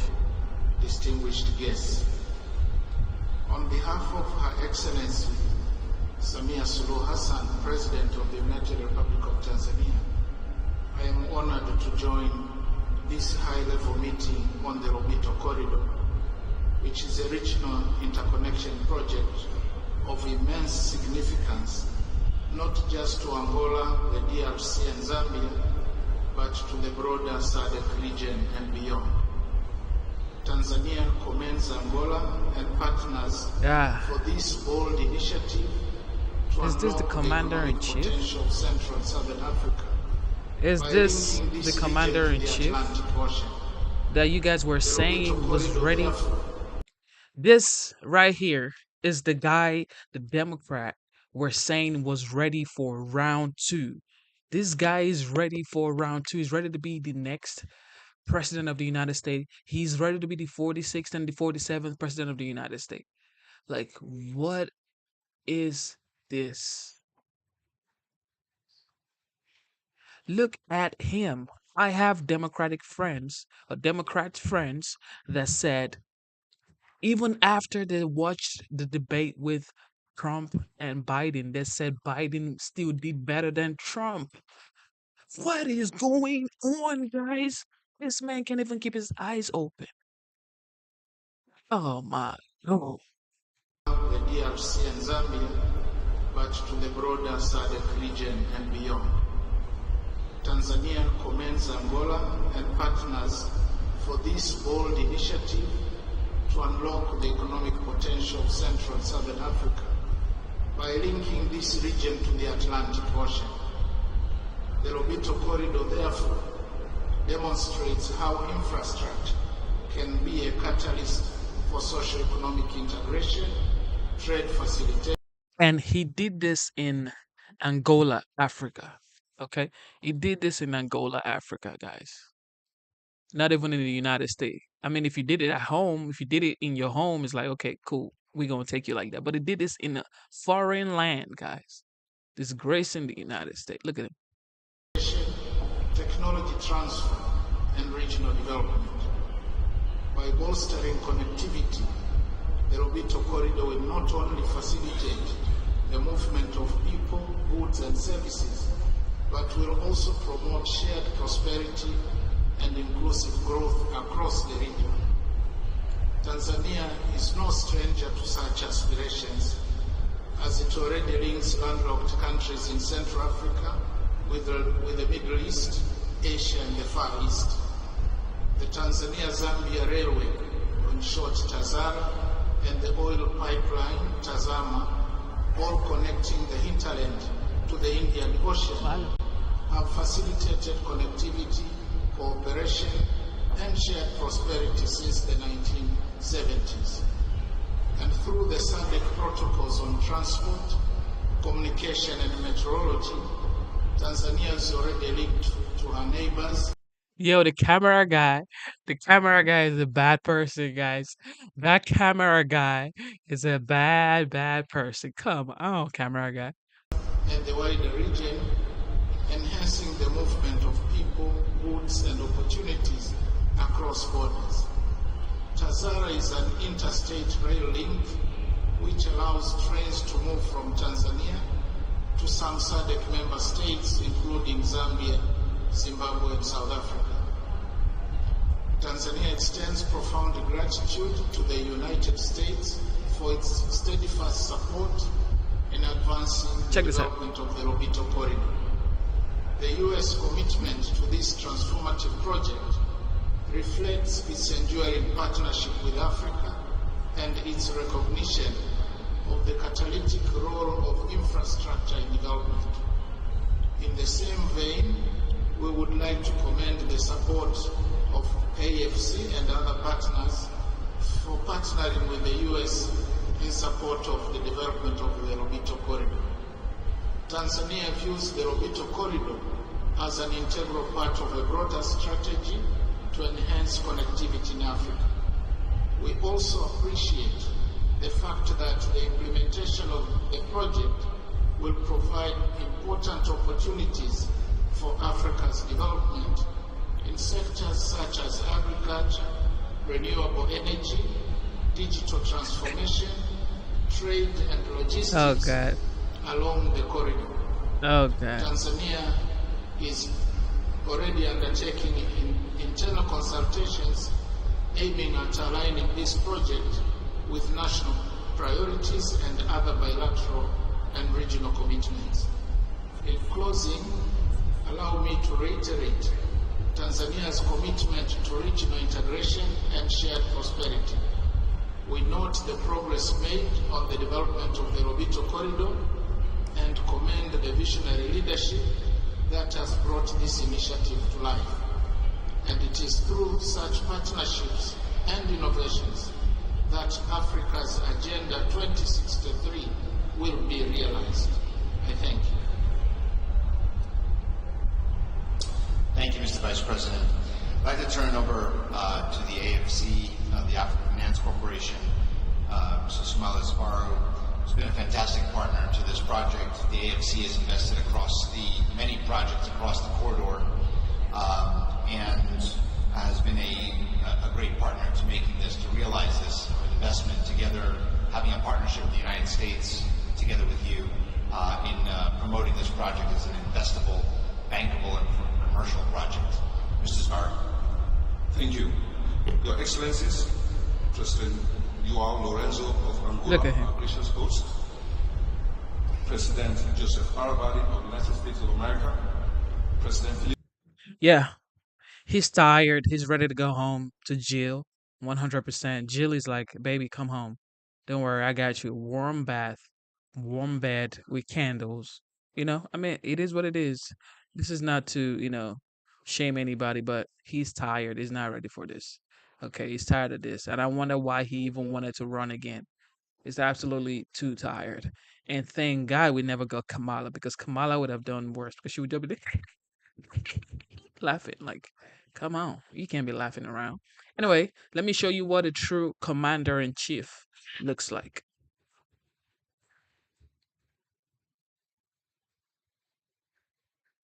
The president has returned to the U.S. This from just moments ago. You've got to come and watch this. This was actually a light moment. We just wanted to play it for you. Provide a little relief as we are covering all this serious news. You see a Marine alongside Marine One lost his cap. The president goes to help put it back in. It falls off again as he pats him on the side. He goes and he grabs it again. It's so windy, obviously, from the helicopter. He's trying to right the ship here and help out the Marine who's standing alongside and apparently cannot move from his current position. And that is what a president does. That is what a commander-in-chief does. And has returned to the U.S. This from just moments ago. You've got to come and watch this. This was actually a light moment. We just wanted to play it for you. Provide a little relief as we are covering all this serious news. You see a Marine alongside Marine One lost his cap. The president goes to help put it back in. It falls off again as he pats him on the side. He goes and he grabs it again. It's so windy, obviously, from the helicopter. He's trying to right the ship here and help out the Marine who's standing along. So, Joe, commander-in-chief. To save this country and turn things around. So our members are excited about that, excited about the work that we have yet to complete in this Congress and all the things that we'll be doing early, beginning January. We're looking forward to that. President Trump still has 47 more days before he returns to the Oval Office, but he is already making dramatic change, and he's bringing that change that we knew and expected if he got elected would happen. The stock market is surging. Iran called off a retaliatory attack on Israel. Foreign leaders are making their way to Mar-a-Lago to sit down with a new president and get on his good side. And Mexico has pledged to take immediate action to stop the flow of illegal immigration and human trafficking and fentanyl into our borders. Those are all good starts. There's much more good news ahead. And this is just the beginning. The era of promises made and promises kept will return in January. Let me say a word about Hunter Biden. A lot has been said and written about the pardon. President Biden is letting his son off the hook for the federal crimes that he committed. This weekend, of course, he pardoned Hunter. And it's important to point out, and everyone has, and even many Democrats are now expressing their great disappointment and their dismay, because the president promised us over and over and over, repeatedly, unequivocally. He told the American people that he would not issue a pardon for his son, and then he did it. It was more than 10 occasions. We have the receipts. It's all on video. They made formal, official declarations to that point. The White House said he wouldn't do it, but he did. So they misled the American people. And a lot has been recounted over the last couple of days since that happened, that it's just like when he said the border was secure. It's just like when he said that Bidenomics was working great for the American people. It's just like when he denied or tried to cover up his obvious mental acuity and decline. And it's just like when he insisted that the catastrophic Afghanistan withdrawal was somehow a success. This pardon is a perversion of justice, and it is a utter disregard for the rule of law, and it undermines, further undermines, the people's faith in our system of justice. So we have reform on the way, and it cannot happen soon enough. And you've heard us say many times, you've heard me say many times as a former constitutional law attorney litigator, that this is one of the greatest concerns I have, when the people believe that there are two tiers of justice. And the current occupant of the White House messed up by emphasizes that not point. saying, It makes it very difficult. by They lying have and done, saying in he my wouldn't view, pardon his son, and the then he Biden did it. family, almost irreparable damage to our system of justice. So we have a lot to repair. But I am encouraged and excited that we have that opportunity beginning early next year. We need real reform, and this is why President Trump is appointing nominees who will shake up the status quo and get us back to the fundamentals, and I think that's really important. Let me just make a word about something that that's happened overseas that should be getting all of our attention. Just a point of personal privilege. Last Friday was a sad and shameful day for the English-speaking world. Why? That's because the UK Parliament voted to legalize euthanasia in their whole nation. It's an ancient truth that medicine should always heal and never harm. But the UK just joined Canada in twisting that definition of medicine and codifying the Orwellian language of assisted death into law. I just want to say this. America has always stood out as a beacon, as a shining city on a hill. We've stood out in this regard. Our declaration makes the bold proclamation, the acknowledgement that life is a gift from our Creator. Our founders called it a self-evident truth, that all of us are made equally by our Creator, and that He's the one that gives us our rights. And any society that rejects that truth about life as a gift from our Creator and adopts a culture of death is a society that is in the process of crumbling. So-called assisted death endangers the weak and marginalized in a society, and it corrupts medicine, and it erodes our obligations to family. And I hope and pray that the people of the United Kingdom will work through democratic means and reverse that legislation. As Speaker of this House in the U.S., I want to say that House Republicans are committed to rejecting socialized medicine and the nanny state. And we will promote and respect every life, no matter how old or sick or weak those persons may be. Last thing, the bomb threats. I just want to address this. Last week's threats against multiple members of this body. It is outrageous that even happened on Thanksgiving Day. Of all days, we had members of Congress facing bomb threats in their homes, in their districts. Republican or Democrat, I am personally committed to the safety of all members of this body and working with Capitol Police to keep everyone safe. This is a dangerous and insane behavior that we're seeing across the country, and it has no place in our country. And everyone needs to understand this. We need to state the obvious. Your political opponents are not your enemies, okay? We are all fellow Americans. So whoever's doing this, you will be found out, you will be punished, you will be in prison, and we're going to see to that. We have to treat one another with dignity and respect. We have to treat one another as fellow Americans, because we are. And I think that's an appropriate message here at the holidays, as every day throughout the year. So take your questions if you have a few. Yes, ma'am. Yes, ma'am.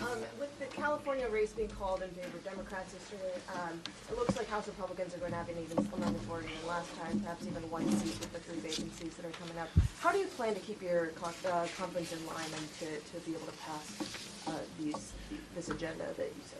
Well, just like we do every day here, we've developed an expertise in that. We know how to work with a small majority. That's our custom now. Look, at the final number, when it comes out, there's still some recounts taking place, but it looks like the final number will be 220 Republicans, 215 Democrats. And when 3 of our colleagues depart in the early part of the year, joining the administration, or one resign, it'll be 217 to 215. So yes, do the math. We have nothing to spare. But all of our members know that. We talked about that today, as we do constantly, that this is a team effort, that we've got to all row in the same direction. I spent time yesterday with the Senate Republicans at their working lunch and the session they had, and talked with them, frankly, about that. In unified government, we're all on the exact same team. This isn't varsity, junior varsity. This is everybody on the varsity team together. I mean, Senate Republicans, House Republicans. And we have to think that way and operate that way. And so you're going to see that. You'll see great cooperation, bicameral cooperation between the two bodies.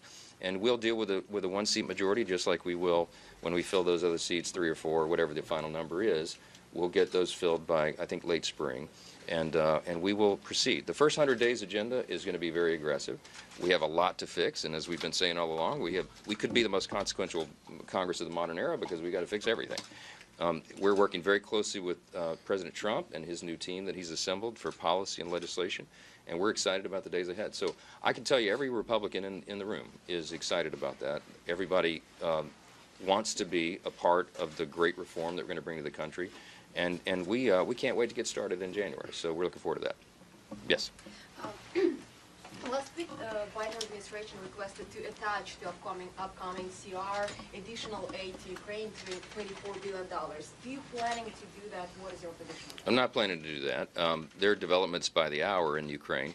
I think, as we predicted, and as I said to all of you weeks before the election, if Donald Trump is elected, it will change the dynamic of the Russia war on Ukraine, and we're seeing that happen. So it is not the place of Joe Biden to make that decision now. We have a newly elected president, and we're going to wait and take the new commander-in-chief's direction on all of that. So I don't expect any Ukraine funding to come up now. Yeah. Yes, ma'am. Thank you, Mr. Speaker. I know yesterday you addressed the House Freedom Caucus members, and there were some concerns raised about the disaster aid attached to your CR plan. How do you plan to, I guess, coalesce or to address those concerns, and in terms of that plan not having any offsets? Yeah, like we do on everything. The disaster supplemental, everybody understands the necessity. Helene and Milton were historic storms. The scope of the disaster went across at least 6 states, and the swath and the path of that storm was massive. I saw that myself. I went to Florida where the Helene made landfall and saw the disaster there all the way inland into Florida, and then was in western North Carolina where it looks like a bomb went off. I mean, it's serious damage. But the initial request was $116.5 billion. And what we're doing right now is the important methodical job that the House has to go through really line by line and assess those requests and make sure that they all are actually tied to disaster and not superfluous items and issues that are included.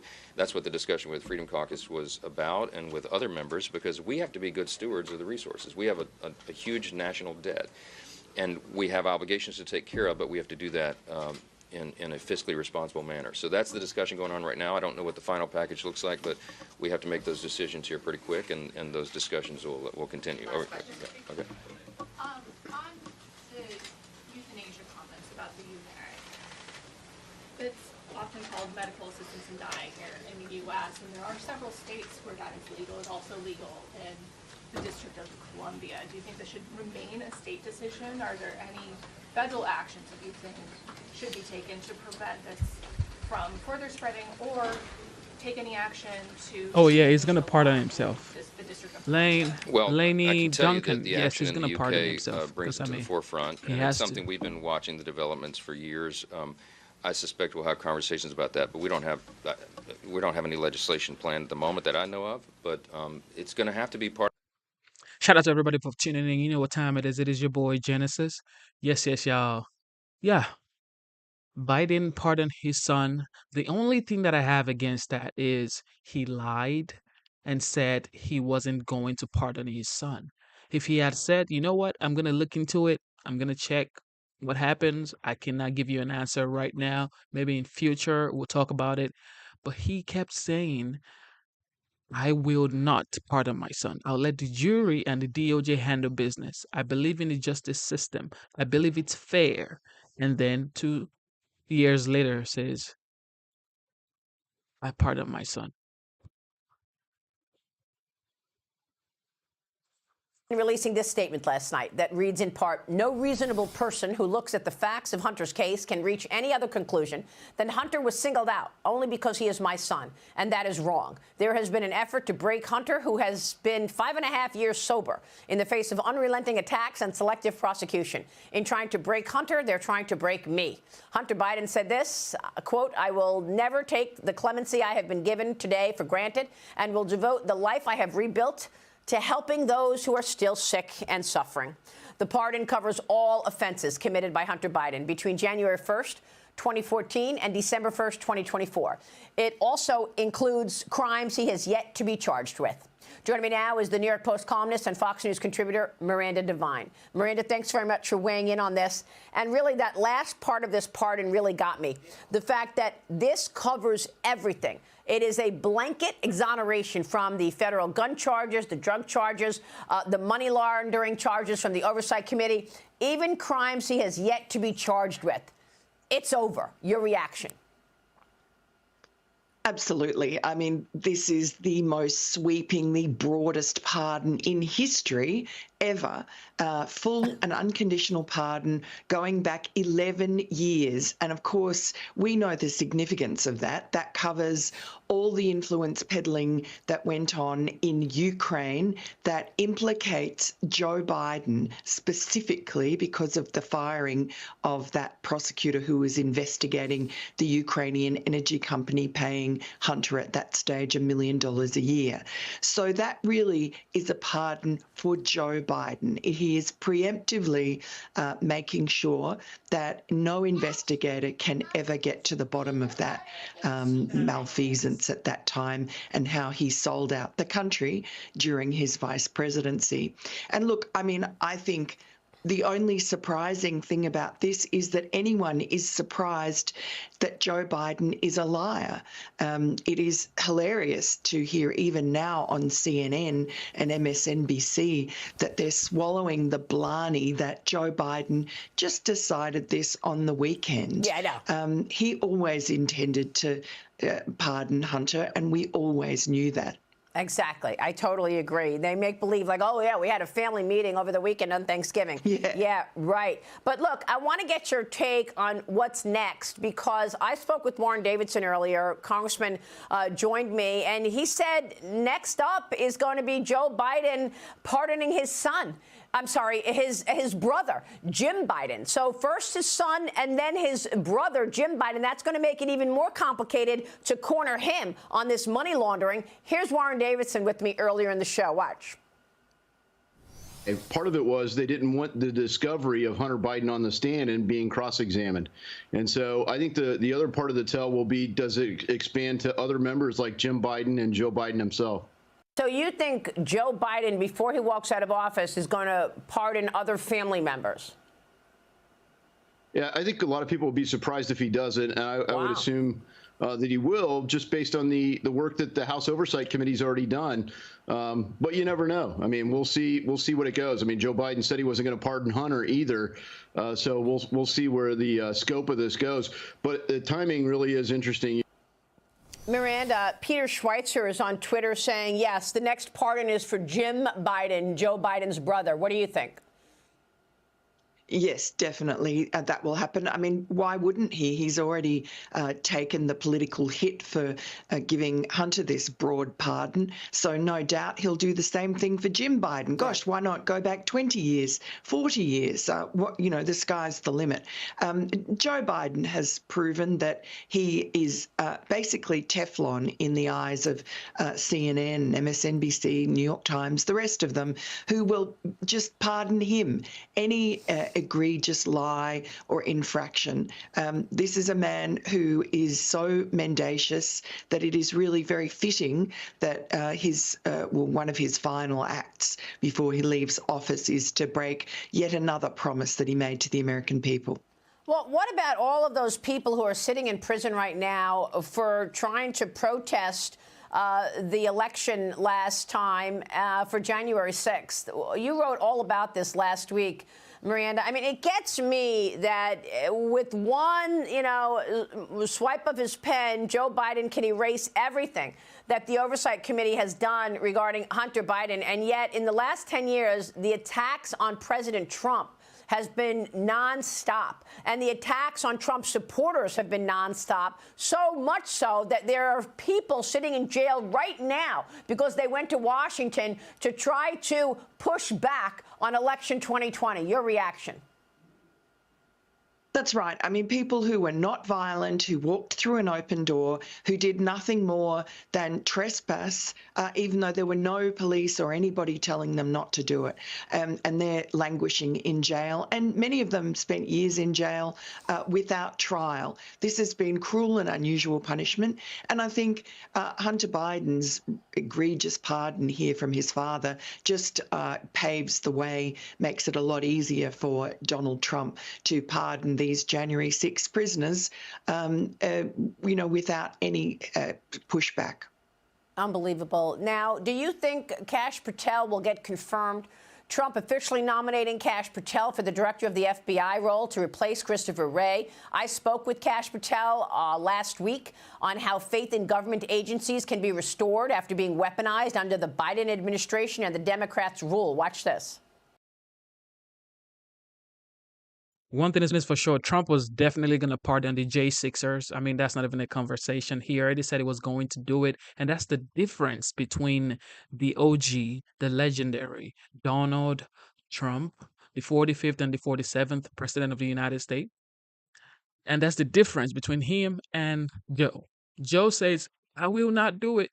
Trump says, I will pardon them. I will have to pardon them. I have to pardon. He said it. I have to pardon them.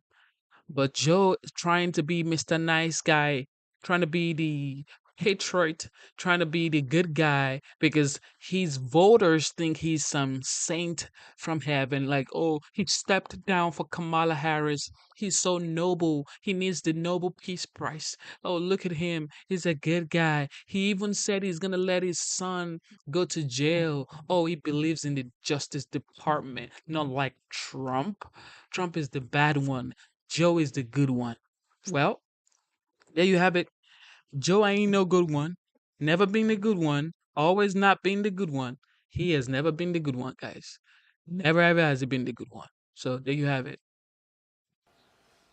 Exposure of corruption. Put out the documents, put out the evidence. We only have gotten halfway down the Russiagate hole. The people need to know that their FBI is restored by knowing full well what they did to unlawfully surveil them. The people need to know that there has been a de-weaponization, a defanging of the Department of Justice, and their houses of worship will no longer be raided. But they need to be shown the documents that said this was the reasoning they weaponized justice. And that, in my opinion, is how Congress can most importantly secure the trust or resecure the trust of these agencies and departments.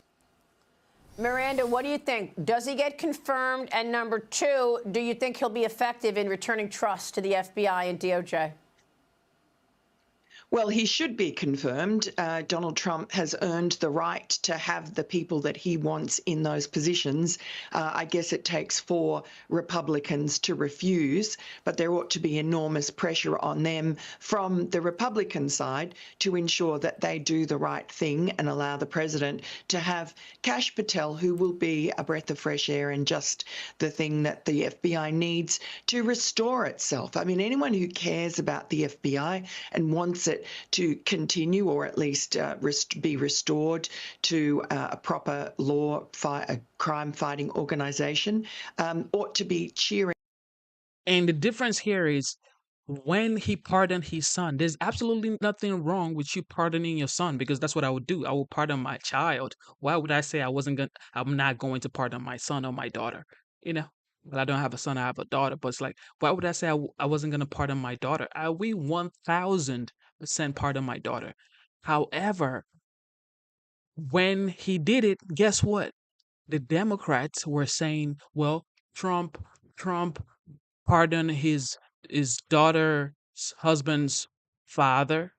Like, what concerns daughter's husband's father with Trump father-in-law with what Biden did? Biden said he wasn't going to do it. Trump never said. Trump has always been the person that will say, you know what, I'm going to pardon A, B, C, D, E, F. And the media is going to say whatever they want to say, but I am going to do it. He has been that authentic, and that is why he won the election. But guess what? Now the people are now realizing that the Democratic Party are just the same liars, scumbags. Like, it's just been the same thing. It's just facts. Okay. I'm sorry to say it's been the same thing. Bring on Kash Patel. He is not going to be like some of the appointees from Trump's first term and just captive of the establishment. He knows the dark side of these institutions and the dark state, and he will not have the wool pulled over his eyes. He knows exactly where to go to get the information, and he has the courage and the fortitude to ensure the American people get it. Yeah, we'll see if any Republicans go against. They're in control. They're in the majority in the Senate. So you would think if Republicans are aligned, he gets confirmed. Miranda, great to see you, and thank you so much for your search for the truth always. Thank you. Thanks, Maria. You too. Of course he does. What is going on here? Donald Trump's attorneys have filed a motion to have the New York hush money case completely dismissed. They reference the president's sweeping pardon of Hunter Biden, saying the New York case is a result of the type of political theater that was condemned in the pardon. Former U.S. Attorney Guy Lewis joins me now. Does Trump's team have a case for complete dismissal? Stuart, originally they did not, in my view, based on the selective prosecution. But this is another reason why the President Biden's pardon of his son is too cute by half. They have now taken his own language, President Biden's own language, put it in their pleading, and then walked into court in New York and said, look, even the President of the United States, in his son's case, has said the justice system selectively prosecuted him. It was unfair. It was inappropriate. I had to put a stop to it. I think what he said was enough is enough. And so they've used that language to go in and say, hey, if the President of the United States can say that about his own Justice Department, certainly it applies to my case, President Trump's case, up in New York. He's got a good point there. I just want to offer an opinion. It's my opinion. I think it should be dismissed out of hand. It's one way for the New York judicial system to get its reputation back, because it's in tatters at the moment. I got to tell you, Stuart, I so agree with you on so many levels on this. Thank you for tuning in to the live show. Double tap your screen. Let's get the likes up, guys. Double tap your screen twice. That's how to like the live stream. Double tap your screen twice, and you would have given this live stream a like. Okay, shout out to, what's his name? C's McCall Sr. Is that how to pronounce your name? Is it Caesar or C's McCall Sr.? I don't want to butcher your name, bro. So C's says, I don't think he lied. I think he just changed his mind. Like, what are they really going to do? Okay, what are they really going to do? If Trump had said he wasn't going to pardon someone, and then 2 years later did it, assuming he was asked one time, assuming Biden was asked one time, like, sir, are you going to pardon your son? Just one time. And he said no. That would be great. Okay. But he kept on saying no. He said it like, bro, let's go get the videos. Let's go get the videos. We need to go get the videos, okay? Yes.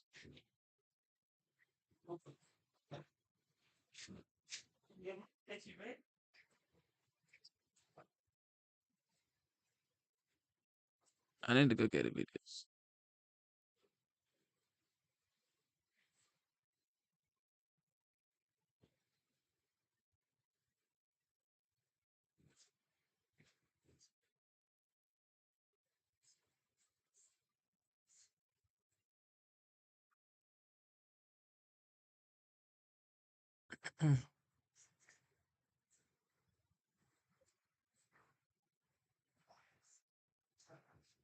We've streamed this multiple times, but I just want to go get you.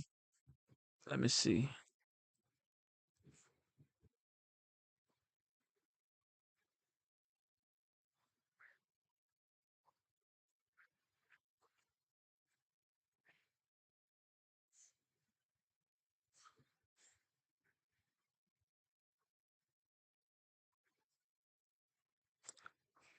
Let me play you this video first. Because it's like, why would you say, even CNN is tired of this dude. CNN say, you know what, bro, you said you weren't going to pardon your son. You said it multiple times. You said it multiple times, bro. So why did you do it? Nobody asked you to say you weren't going to pardon your son. Nobody begged you. Okay, nobody begged you. You could have said, you know what, I'll think about it. Nobody begged you, bro.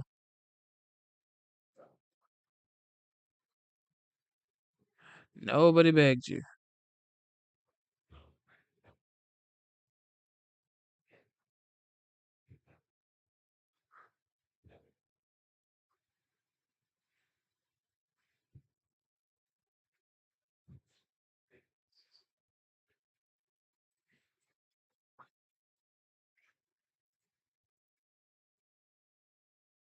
Let me see. I'm trying to get you the exact tape. Trying to get you the exact tape that he kept on saying he wasn't going to pardon his son. Like, relax. We knew you were going to pardon your son, and it's okay. Pardon your son, bro. Pardon your son. It's okay to pardon your child. This is your child. Pardon him. Pardon your son. That's what anybody would do. But why did you keep saying, you know what? We're never going to pardon him. I believe in the Justice Department.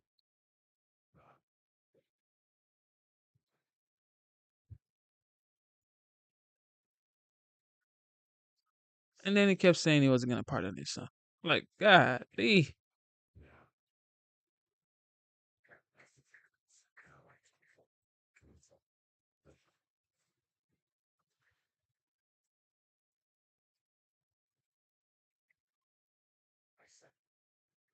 see.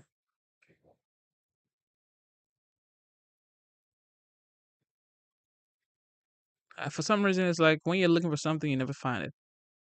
This is just wild. All right, let me see if it's this one.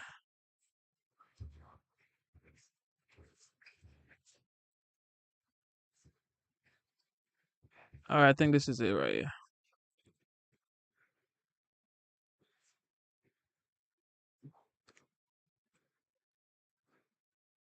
I think this is it right here.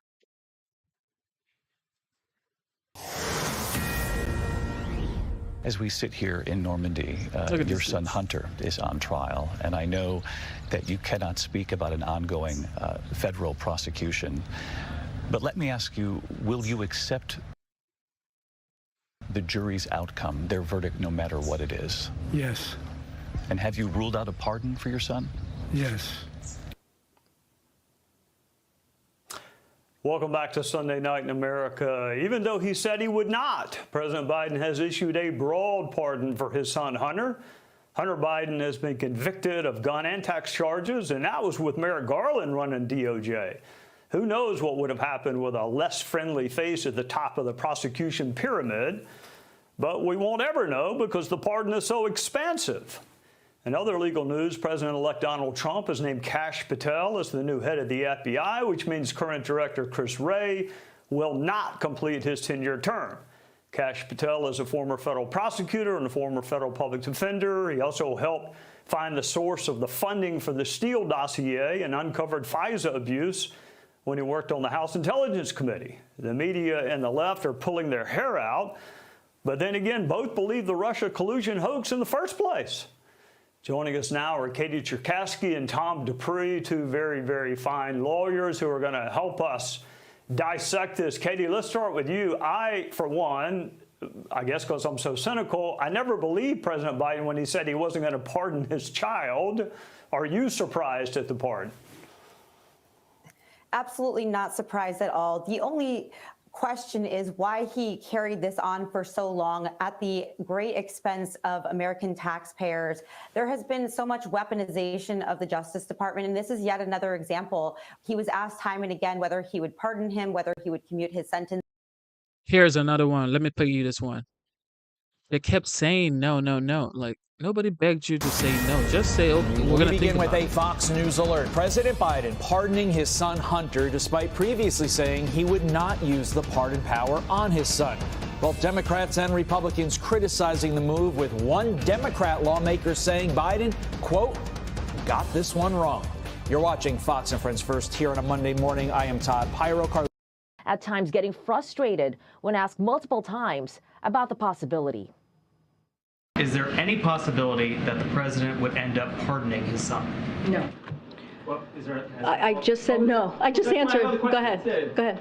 Will you accept the jury's outcome, their verdict, no matter what it is? Yes. And have you ruled out a pardon for your son? Yes. I am satisfied that I'm not going to do anything. I said I abide by the jury decision. I will do that, and I will not pardon him.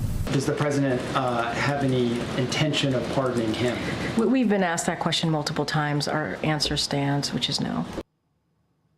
Reaction from Democrats have been mixed. Colorado's Governor Jared Polis saying, I am disappointed that he put his family ahead of the country. This is a bad precedent that could be abused by later presidents. Arizona Congressman Greg Stanton saying, I respect President Biden, but I think he got this one wrong. This was not a politically motivated prosecution. Hunter committed felonies and was convicted by a jury of his peers. President-elect Trump weighing in as well, saying, does the pardon given by Joe to Hunter include the J6 hostages who have now been in prison for years? Such an abuse and miscarriage of justice. Hunter's sentencing hearings were scheduled for December 12th for his gun case and December 16th for his tax case. Todd. Madeline Rivera live for us this morning. Maddie, thank you. You got it. Let's bring in criminal defense attorney Lexi Rigdon. And Lexi, pretty simple, short question right off the top. What changed? I don't really think anything changed. I honestly think this was probably his plan all along. What changed, one of the things that changed is that he's not running anymore. And it has been such a terrible political season for Democrats with Kamala's defeat that I think at this point he figured, I have nothing to lose. I'm in the twilight of my years. I mean, I think he's 81 years old. He was kicked out by his own party. He was basically forced not to run. And then the greatest injustice to him is that after an objectively bad candidate who can't string a sentence together loses, then the establishment blames him for not getting out sooner. And so I think that if I were Joe Biden, I probably would have put a finger in the eye to everybody and said, you know what, my highest and best priority is now just taking care of my son. And I don't care what people think. I'm never going to please the Republicans. And I don't care about the Democrats who stabbed me in the back.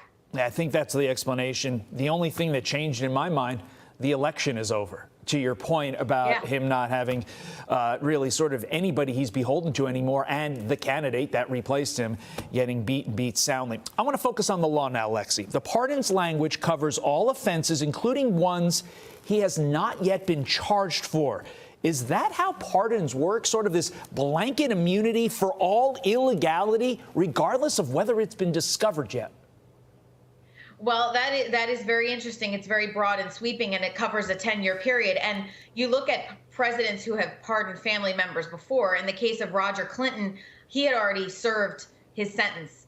Same with Jared Kushner's father. So this is broad and sweeping because it not only prevents him from serving a sentence, but it. And y'all talking about Project 25. Project 25 is not even being talked about by the media anymore. When Kamala was running for presidency, that's what they were talking about every single day. MSNBC, CNN, everybody. Okay, CBS, ABC, everybody was talking about Project 25 every single time.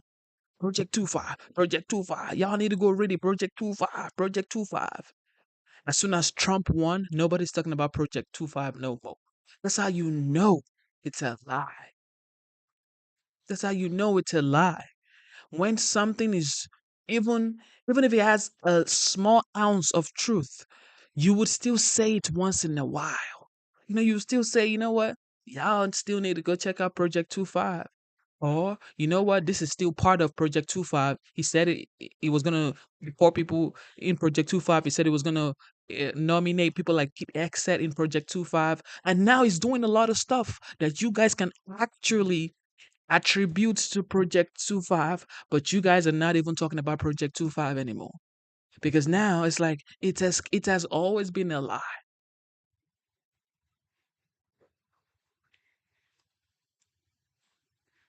Now he said he just nominated Well, Tom Homan is border czar. Tom Homan is his border czar. Y'all could have said, well, he said he was gonna people like Tom Homan to deport people, but y'all knew that Project 25 was a cap, cap, cap, cap, cap, cap. Laurie says yes, they're talking about it. Where? We just seen CNN. CNN hasn't spoken about Project 25 since the election. Final results. CNN isn't saying nothing about Project 25. Nowhere are they talking about Project 25. CNN, for a fact, isn't talking about Project 25. So y'all need to chill with Project 25. Project 25, Project 25, Project 25. That's how they said in 2016. This man is going to deport Americans. 2016, oh man, 2016, they say, women, you girls, he's going to... We had the best border, no new wars. There was no Ukraine or Russia. There was no Palestinian people and Iranian and Israelites. There was no gas prices was like $1.09, $1.23. Okay. The mortgage rate was like 2%, 2.89%. Interest rate was great. Grocery was great. Like opportunity zones. He funded HBCUs. And y'all were saying, oh, this man is the biggest divider.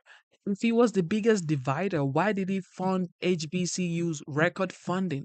Why did he do prison reform that benefited African Americans? Well, I don't call them African Americans. They're actually Americans. I am African American because I am truly from Africa. I was born in Nigeria. I moved here a couple of years ago. So I am the true African American. But the Americans that have brown skin, he helped them a lot. HBCU funding, guys.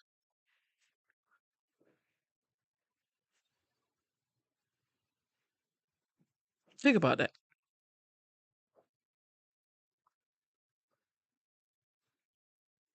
So y'all need to chill and stop saying things that's not true. You know what I mean? Like Abraham's Accord, trying to find peace in the world. He went to talk to Putin. He shook Putin's hands. He shook Kim Jong-un's hand. Now you guys don't want to talk to Putin. You guys don't want to talk to Kim Jong-un because they are the bad guys. Now you're causing chaos around the world. You don't want to be diplomats. You don't want to talk to people. You don't want to, when you stop talking, then you're welcoming chaos. You have to talk to people. It's called diplomacy, okay?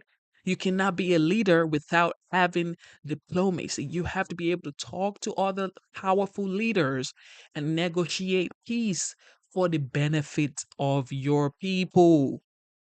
Now you're sending billions of munitions to Ukraine because you want to show your ego. You're trying to show your ego. We are more powerful than you, Putin. We're going to bring you down, Putin. Who cares about bringing someone down? It's about people not dying. It's about people not dying. People are saying, well, he's writing love letters to Kim Jong-un. What are you even saying? Oh, you would rather him say, you know what? Let's fight. That's what you want. You want fight. You want to fight. That's what you want. You don't want peace. Peace is the number one priority for any responsible leader. Peace, and peace is the most responsible, logical, sensible thing for any leader to fight for. Only strong people fight for peace. Weak people find war. Weak people always fight. That's why you see weak people always screaming, trying to fight you, trying to do, trying to that. But strong folks, they don't want to fight because they know they can destroy you just like that. So they're not trying to fight you. They're not trying to fight you. They're not trying to find smoke with you. They don't want smoke with you, guys. Okay? And it's called peace through strength. Peace through strength, guys. Prison reform. First step act. This guy did it. Y'all still have something to say. And now he's negotiating with Canada, negotiating with Mexico, negotiating with China, trying to trying to negotiate with tariffs and saying, you know what, protect our border, Mexico, protect the border. We don't want caravans coming into the border. And you guys still have something to say bad about that. So what? It's just like the mayor of Chicago. This mayor is arguing with the people that elected him to guard and safeguard their city. He's arguing with them that they don't know what they're saying. I mean, man, y'all wild, bro. Check this out. Check the mayor of Chicago out, man. Arguing with the people that elected him there. Arguing.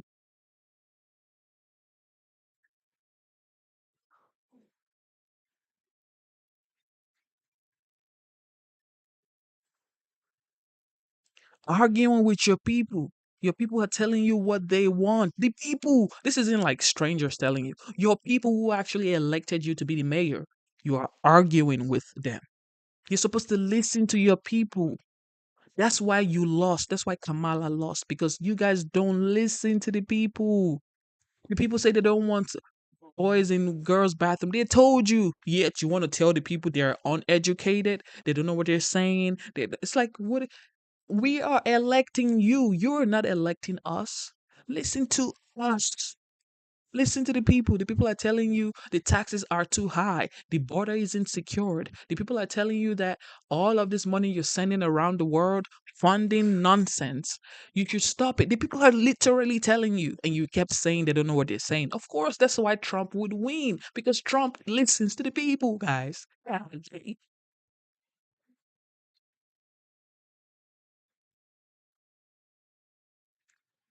After the city council meeting, Johnson said he and the city council will balance the budget, but insists he's talking with state and congressional leaders about progressive revenue. What is progressive revenue? You check this out. And all these Democratic mayors out here and governors, y'all talking about crashing out for these illegals, right? You all stood up there and said you will not allow Trump to come in here and get these illegals. Yeah, you can smile. We're in $1 billion deficit. And you spent half of our money, half of that on illegals. Trump.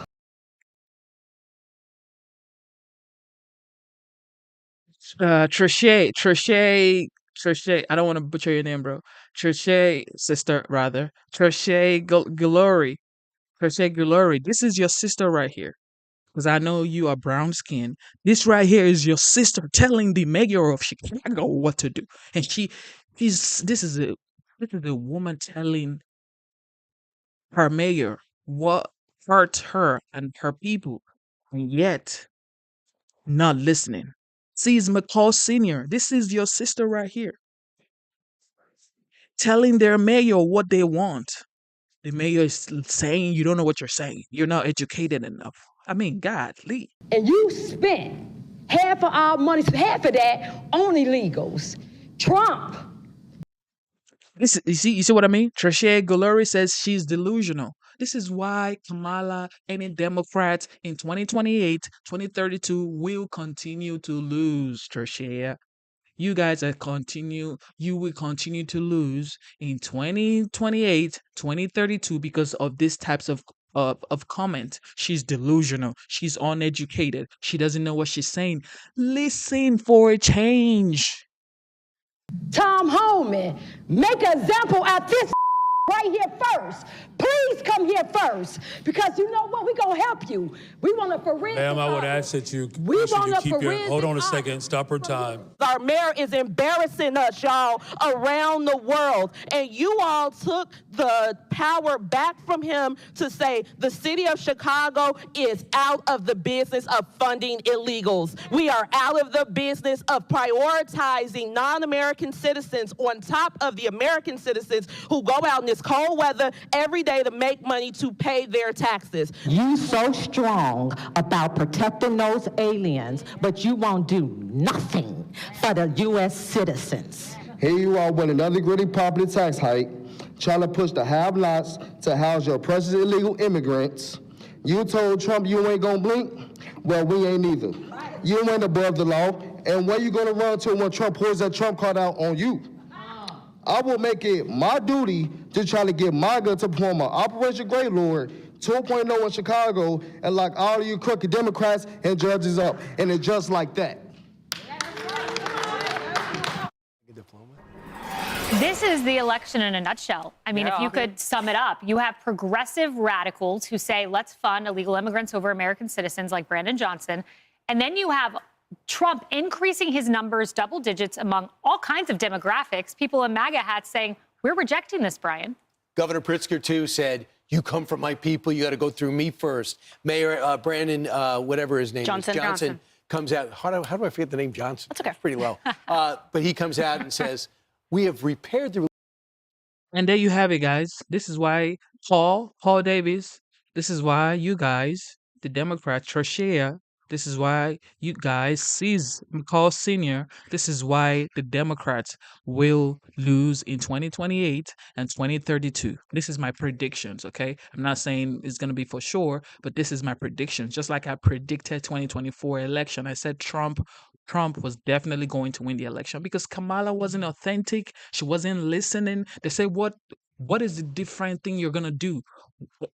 Are you going to do anything different? She says, not anything I can think of. Trying to be by the book. You don't want to, you don't want to hurt people's feelings. Like, your feelings don't pay the bills, guys. Your emotions don't pay the bills. Hurt people's feelings. Say the truth. Say the facts, okay? I would have protected the border. I wouldn't have sent billions of munitions to Ukraine, okay? I would have negotiated peace.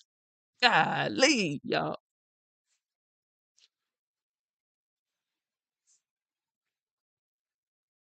Paul says she was a man. Look, okay. I'm gonna say this on record. Okay, you guys. I'm gonna say this on record. I'm gonna say this on record right now, Paul. I'm gonna say this on record, Paul.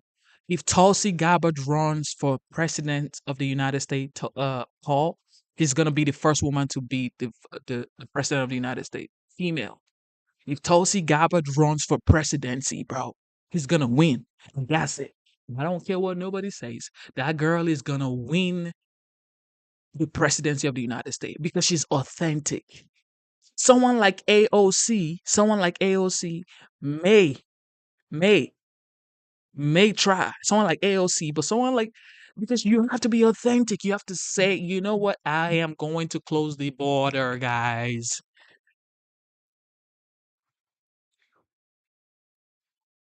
AOC might try, but she ain't finna try near Tulsi. Let me go see. There was a time they said AOC was trying to run in 2028. Let's go check it out. Yeah. That's the video I wanted to play yesterday too.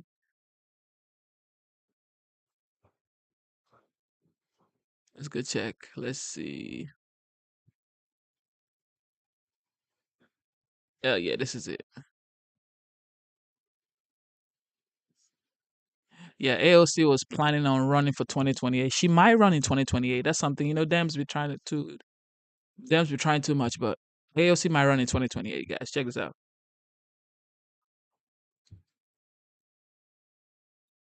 Focusing more on media. Okay, this is what they always say. Paul Davis. Paul Davis says, wasn't there a border bill? Did you read the border bill that allows thousands of people in every single day?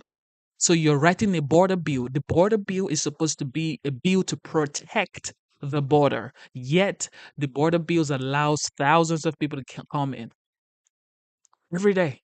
We saw the video here. We've streamed this whole thing. We've streamed it, guys. We streamed it, guys. We streamed it. People who wrote the bill, they said it. And they didn't want catch and release into the United States. They wanted them to be able to wait in Mexico. There's so many things that the border bill didn't agree on. That's why the Republicans are like, no, we're not going to do that. The Dems are ready to let catch and release back into the United States. And even if you came in here illegally,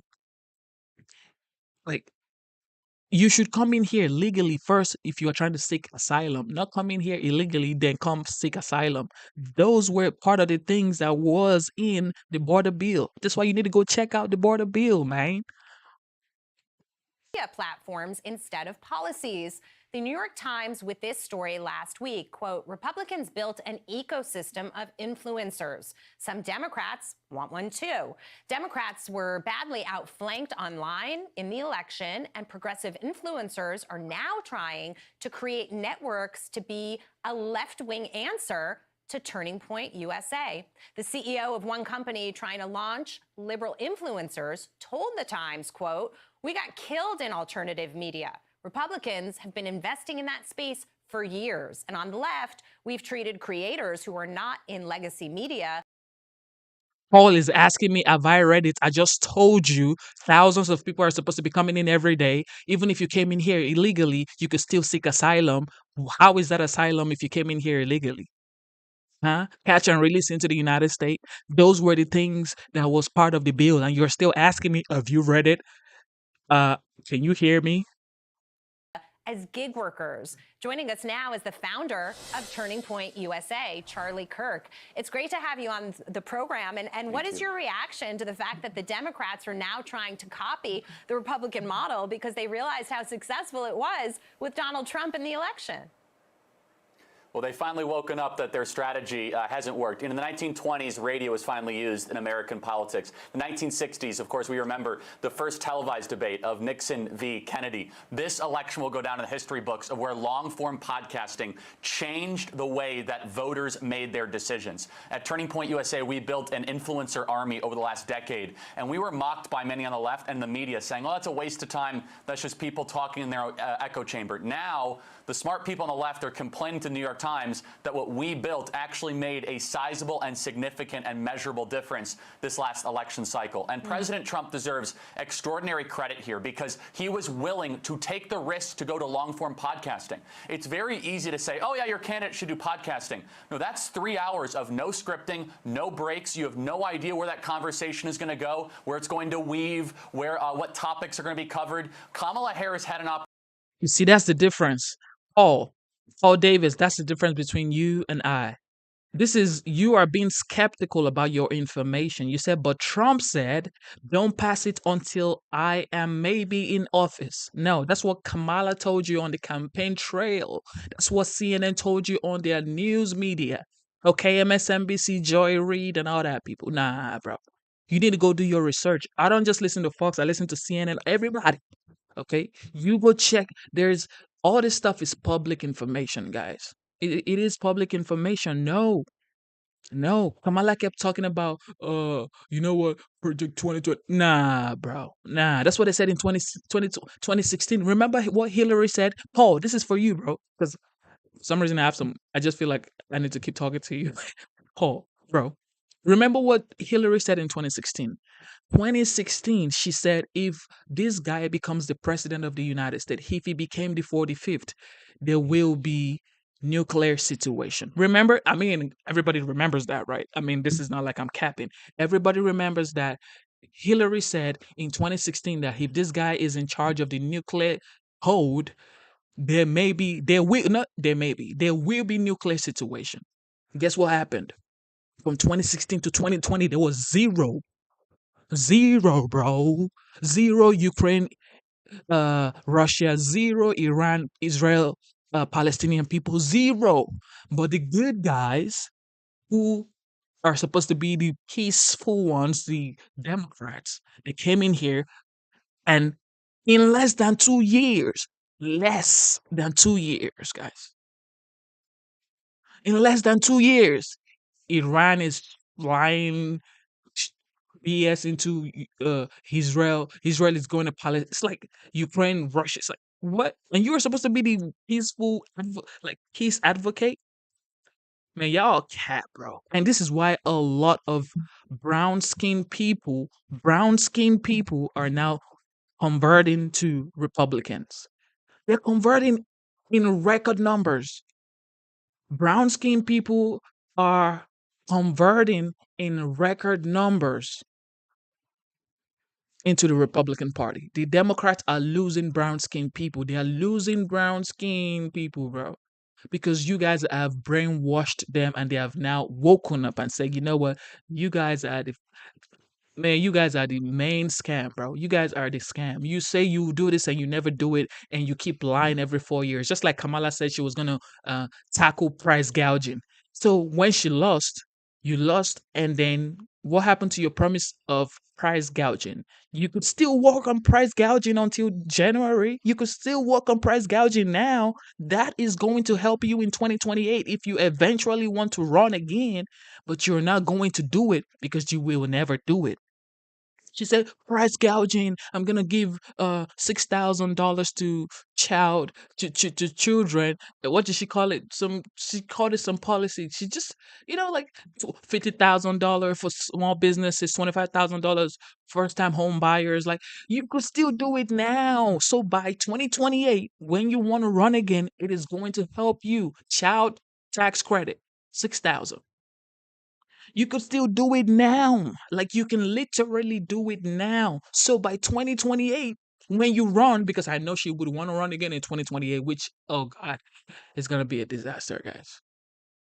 Opportunity to do long-form podcasting with Joe Rogan or Theo Von, and her team said no, too risky. We're just going to kind of keep her in the safe media bubble environment. One of the reasons why we were able to have a red wave and a landslide is that our candidate and our entire movement was willing to go to places where people don't always share our ideas. We can agree to disagree, have dialogue and discourse, and put it on display for tens of millions of voters. And young people in particular saw that, and they voted the most Republican they have in over 30 years. I think you're 100% right on the strategy and the fact that it was unique. But for example, let's just say Kamala Harris had sat down with Joe Rogan. If she was peddling the same messaging, if the messaging isn't on point when you're talking to that crowd of people, you have to know your audience, and obviously President Trump does.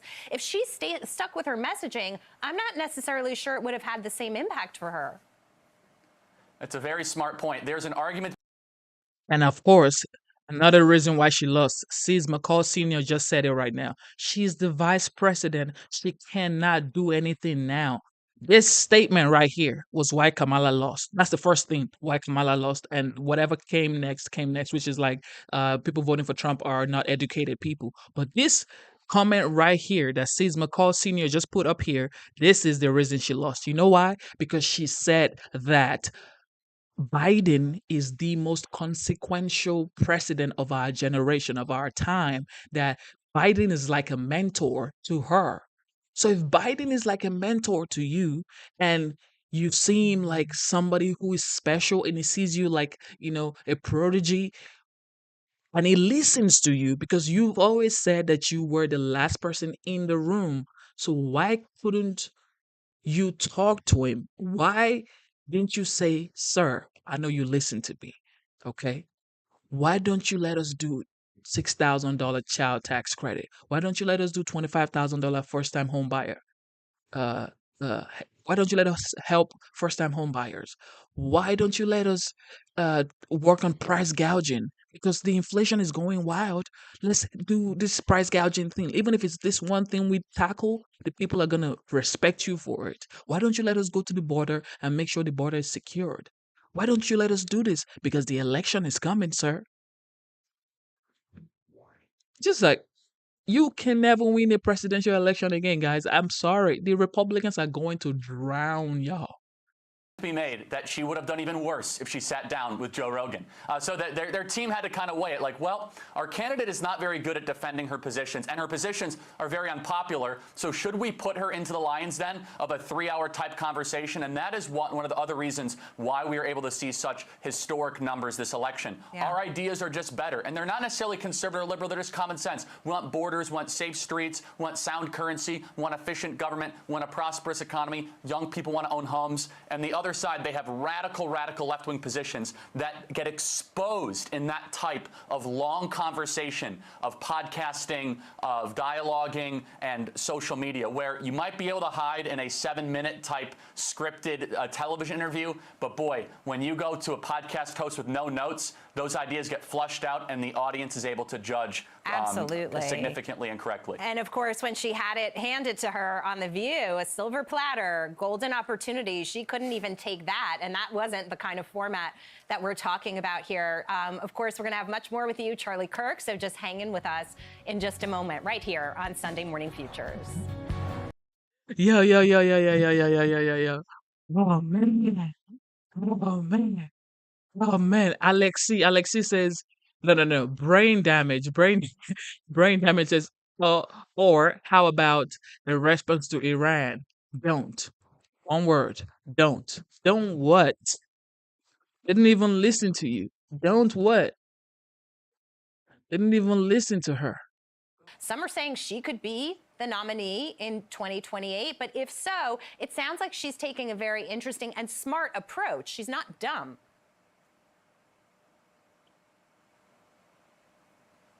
Do I have Charlie? No, not at all. I'm sorry. I thought you were No, going to that's play okay. a tape there. Yes, no, you're exactly right. I'll say this about AOC is that she has a lot of talent. She has tens of millions of followers on social media, and she is someone that needs to be taken seriously. If she were to run for the presidency within the Democrat Party initially, she would be formidable.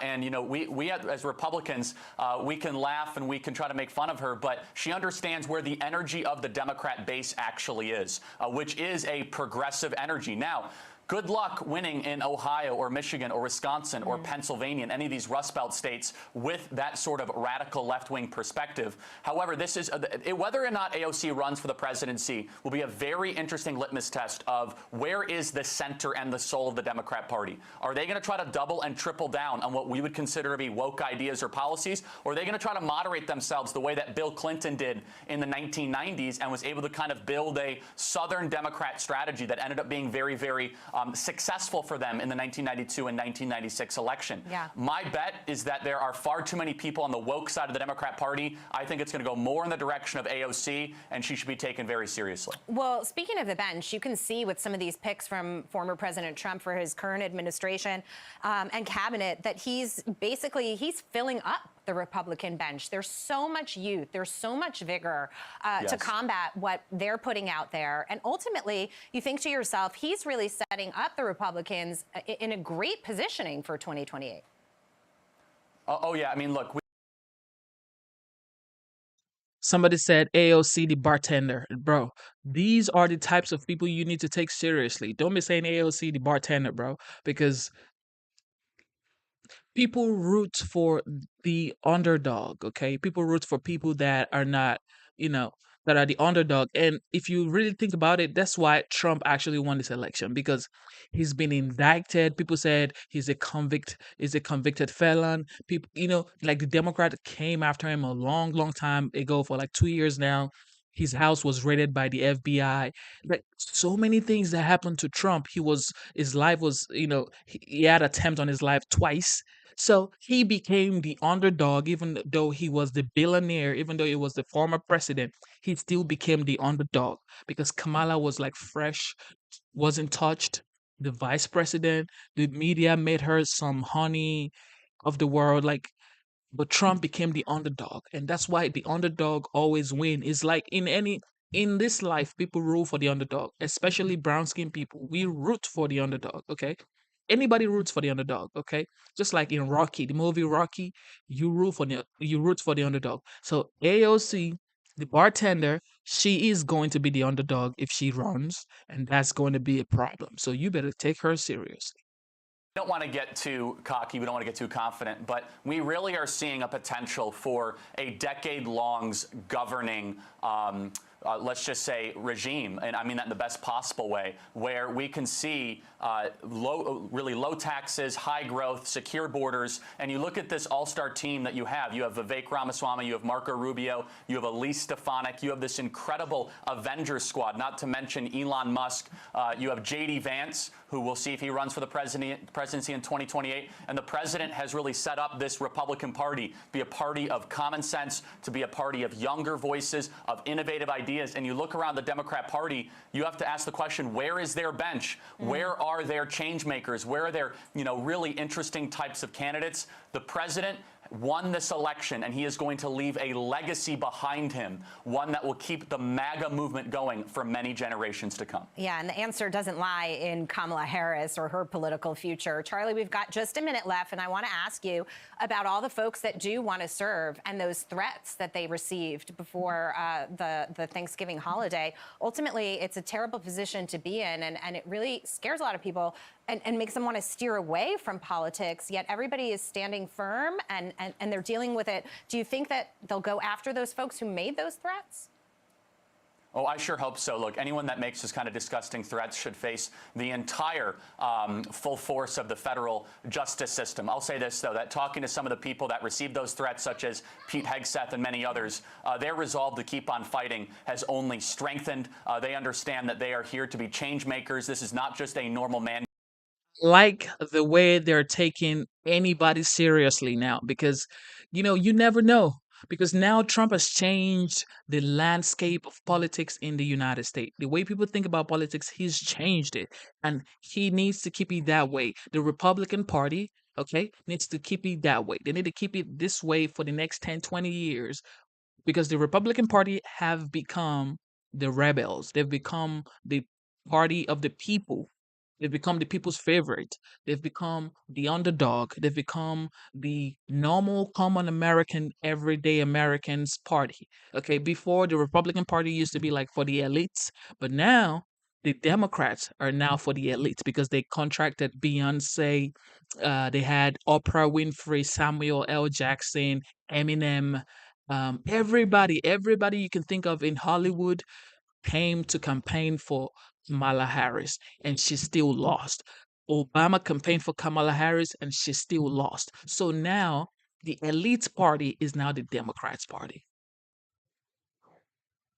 Because Beyonce ain't no normal everyday American. She's the elites, okay? And if you check how many Hollywood stars came to support Trump, Trump was the biggest star. Beyonce and Kamala. Beyonce is a way bigger star than Kamala. Like, there's nothing you can say about it. Anywhere in the world, Beyonce is a much bigger star than Kamala Harris. But there was no bigger star than Trump in his own campaign. Golly. Big dog. Let's go. Big dog, bro. Let's go. Big dog. Eminem is a much more bigger star than Kamala Harris. Matter of fact, Oprah is a much bigger star than Kamala Harris, but there's no bigger star than Trump in his own campaign. Even LeBron James, shout out to Matthew. LeBron James campaigned for Kamala Harris. He said it. Taylor Swift said she was going to vote for Kamala Harris. She endorsed Kamala Harris. Nobody, no star, no huge star like Taylor, Beyonce, Oprah endorsed the OG, the 45th, now the 47th, and he still won. That's called the power of the people. Man, shout out to Nikki Lee, man. Shout out to Nikki Lee. She says, God bless the USA. This is a historic, once in many lifetimes mandate. And yes, there's going to be some agitators and some people trying to throw nonsense at them, but the team remains stronger than ever. Charlie, we got to go. Great to see you this morning. Thank you so much. Hi, everyone. I'm Brian Kilmeade. I'm telling y'all real facts. Y'all are saying, what am I talking about? I'm telling you facts. I'm telling you facts. C's McCall Sr. says, what am I talking about? I'm telling you facts, bro. You had people that had billions and billions of followers endorse this guy, this lady, and she still lost. Oprah is supposed to be like what? The greatest talk show host ever, billionaire. Even Tyler Perry, bro. Tyler Perry endorsed Kamala Harris.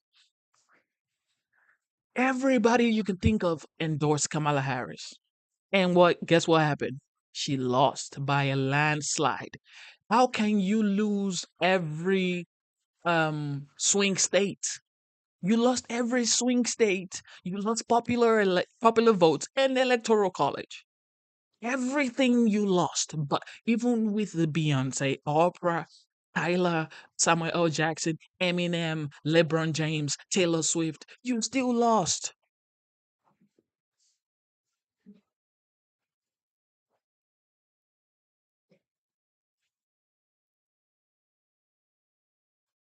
So, Sis McCall, you're telling me Hulk Hogan is bigger than Trump? No. Are you telling me Hulk Hogan is Hulk Hogan is bigger than Trump? Like, is Hulk Hogan a bigger star? I don't want you to lie, bro. Is Hulk Hogan a bigger star than Trump? That's all I'm asking. Who is bigger? Who is the bigger star? Trump or Hulk Hogan?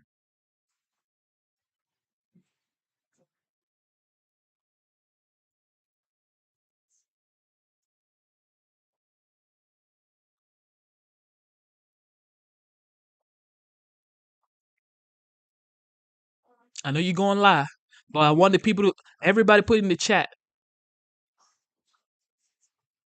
Star wise, who is the bigger star, bro? Trump sold out Madison Square Garden. There's no way Hulk Hogan is going to sell out Madison Square Garden. There is no way. There is no way. Trump went to New York. People, anywhere Trump goes, it's a crowd of people, bro.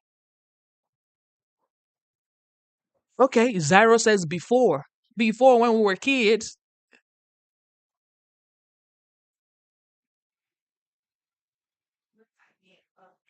You see what you see? Thank you, JPS.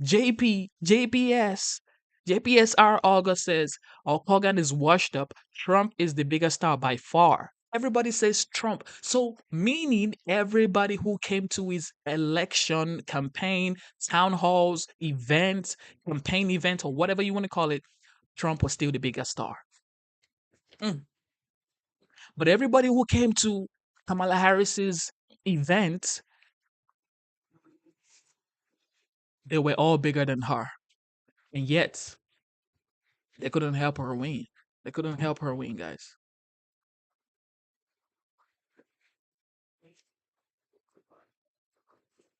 So sometimes, you shout out to Jason, man. Shout out to Jason Jefford. Shout out to Jason. Jason's been a long time. Jason was here when we were streaming, the election events and all that. Since like since August, September, Jason has been here. And Jason said, you know what, he's going to come back here when the election is over and he's going to tell me that I told you so, Kamala is the new president. But Jason is here now, but I'm not going to tell you I told you so, Jason, because I love you, bro. I love you. Rumpel, thank you, Genesis, for not being brainwashed ignorant. Shout out to Rumpel. No, Hogan is not bigger than Trump. Yeah, Hogan, there ain't no way Hogan bigger than Trump. And Trump didn't have to pay. And that's another thing. Trump didn't have to pay, guys, because even if you want to come, come. If you don't want to come, don't come, guys. Because think about it. Think about it. Think about it. Think about it. The only song that Trump uses to come out is the USA song. God bless the USA. I mean, how do you sing the song? I'm glad to be an American. Well, at least I know I'm free. That's the only song he comes out with. Only song about the United States, guys. This is why I voted for this guy. Because it's like, how can you love your country so much? You couldn't even call a star to, just like Megan Thee Stallion. Megan Thee Stallion was clapping chicks. Clapping chicks in Atlanta.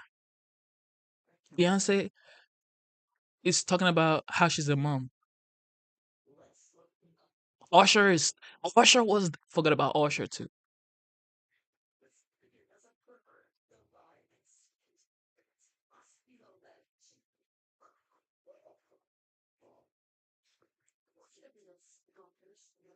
So man, we need to wake up, guys. We need to wake up, guys.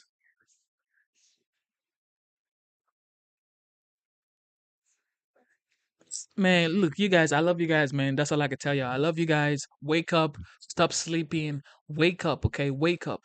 And wake up to the fact that you are in the greatest country in the world, and there is someone who actually loves your country, and he's now the 47th, and he's talking to people, talking to other leaders. He just told Hamas, he said, if you do not release the hostages, it's over. What? What kind of leader talks like that? Listen to this. Listen. This is gonna, I promise you this is the last video, okay? I'm sorry, okay? I gotta play you this. I got to play you this right here.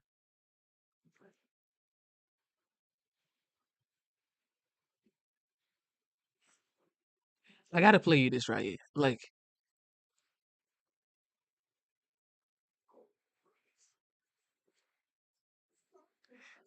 I have to play you this.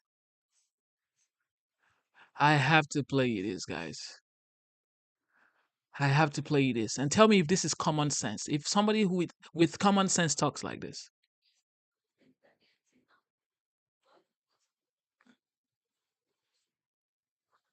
Tell me if this lady right here is with some sense. Okay?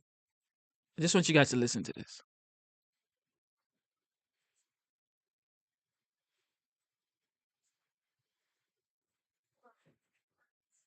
Check this out. Trend of the far right surging. It isn't just happening here. But let's bring you back to the U.S. and to our local gangster, Donald Trump.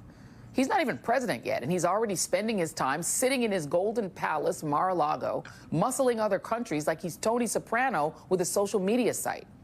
Doing things like reportedly debating whether or not to invade Mexico, threatening BRICS countries, Brazil, Russia, India, China, and South Africa, with 100% tariffs if they don't commit to trading in dollars and not their own currencies, demanding Hamas release all hostages being held in Gaza before his inauguration, or there will be, quote, all hell to pay in the Middle East, even reportedly threatening Canada. According to Fox, when Canadian Prime Minister Justin Trudeau went to Mar-a-Lago this weekend to try to talk Trump out of his 25% tariff threat, Trump apparently suggested that if Canada can't handle the tariffs that would violate the NAFTA upgrade Trump himself signed into law, the USMCA. Man, tell me, if you are an American and you love your country, wouldn't you want your country to have a strong currency? Wouldn't you want your country to rescue the hostages? Wouldn't you want a person in power who would say, do not touch the hostages? Wouldn't you want that? What is she saying? Yeah, Twisted. Shout out to Twisted, man.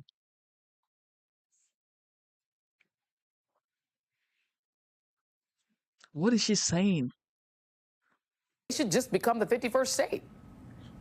Just become the 51st state instead and allow Trudeau to be reduced to governor of the state of Canada, which caused the Prime Minister and others to laugh nervously. And while some are writing that off as just a joke, just a few hours ago, Trump posted this obviously AI photo of him standing on a mountaintop next to the Canadian flag, looking off into the distance with the caption, "Oh, Canada." And for the record, he appears to be looking at the Matterhorn, which is on the border between Switzerland and Italy, not Canada. Oh, and let's not forget, this is the same Donald Trump who at one point seriously wanted to buy the nation of Greenland, even possibly trade it for Puerto Rico. I wonder what this guy has against Puerto Rico. I'll just keep noodling on it. I'm sure I'll figure it out. Bottom line, this is how Trump operates on the world stage. He acts like he's everybody's boss, like he's the king of the world, which is bad news for basically everybody, unless your name is Vladimir Putin, the boss to Trump's underboss. The question now is, will any other leader stand up to him? And who? Who becomes the leader of the free world when Donald Trump ends Pax Americana as we know it? As Nicholas Grossman writes for The Bulwark, there is no undoing damage in history. It is up to those with power and influence to limit it now, and up to future generations to deal with it later. The post-Cold War international system has serious flaws, but at least there are clear enough rules that charges of hypocrisy mean something. Even rules more honored in the breach will be preferable to the lawlessness Trump's second term could invite.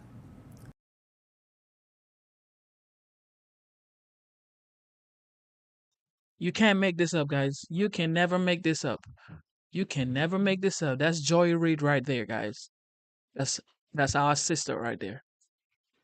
Right there. That's you can't make this up, guys.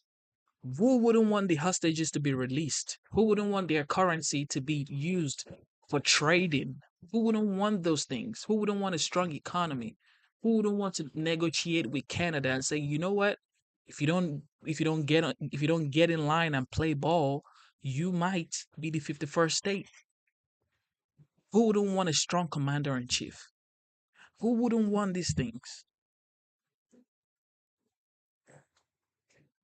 Papa Griffin says Joy Reid ain't her. Ain't Papa Griffin says she ain't my sister. Like, this is just sad. Anyway, look. That's my 2 cents, guys. That's my 2 cents. Believe what you believe. Be who you are. Love yourself. Take care of yourself. Cut down on alcohol, please, if you do it every day, and cut down on smoking if you do it every day, okay? Because I want you guys to come here every time. I need you healthy. Anyway, instead of looking for perfection, seek for consistency. Never give up on yourself. Never give up on God. Never give up on yourself, okay? Believe in your dreams. Believe in God. Believe in yourself, okay? God bless you. God bless you. God bless you. You guys are the best. Thank you so much. Thank you so much. Thank you. Thank you. Thank you. All right. You guys have a wonderful day. Shout out to Nikki Lee, the moderator. God bless you. Shout out to everybody who tuned in. Jason for sure. Shout out to 777X. Shout out to Paul Davis. Even though we don't agree, but thank you for tuning in. C's McCall Senior, shout out to you, buddy. Teflon Don, you know what time it is. Twisted, yes sir. Papa Griffin, Zyro's Garden, God bless you, bro. One and Hall, God bless you. Matthew for sure, God bless you. Miss McKinnon, Mr. McKinnon, God bless you. Mr. McKinnon always tunes in every time. Lainey Duncan, God bless you. Alex C. Who else, man? Everybody will tune in. Every Flash the Mystic. Every single person who tuned in. You guys are the best. God bless you. I will be back here. Rumpel Foreskin, God bless you. I will be back here, okay? God bless you. Have a wonderful day. Thank you to the veterans in the chat. God bless you. Thank you for everything you do. To the people who are starving right now, thank you. Thank you. Thank you. God bless you. God bless the United States. I will be back.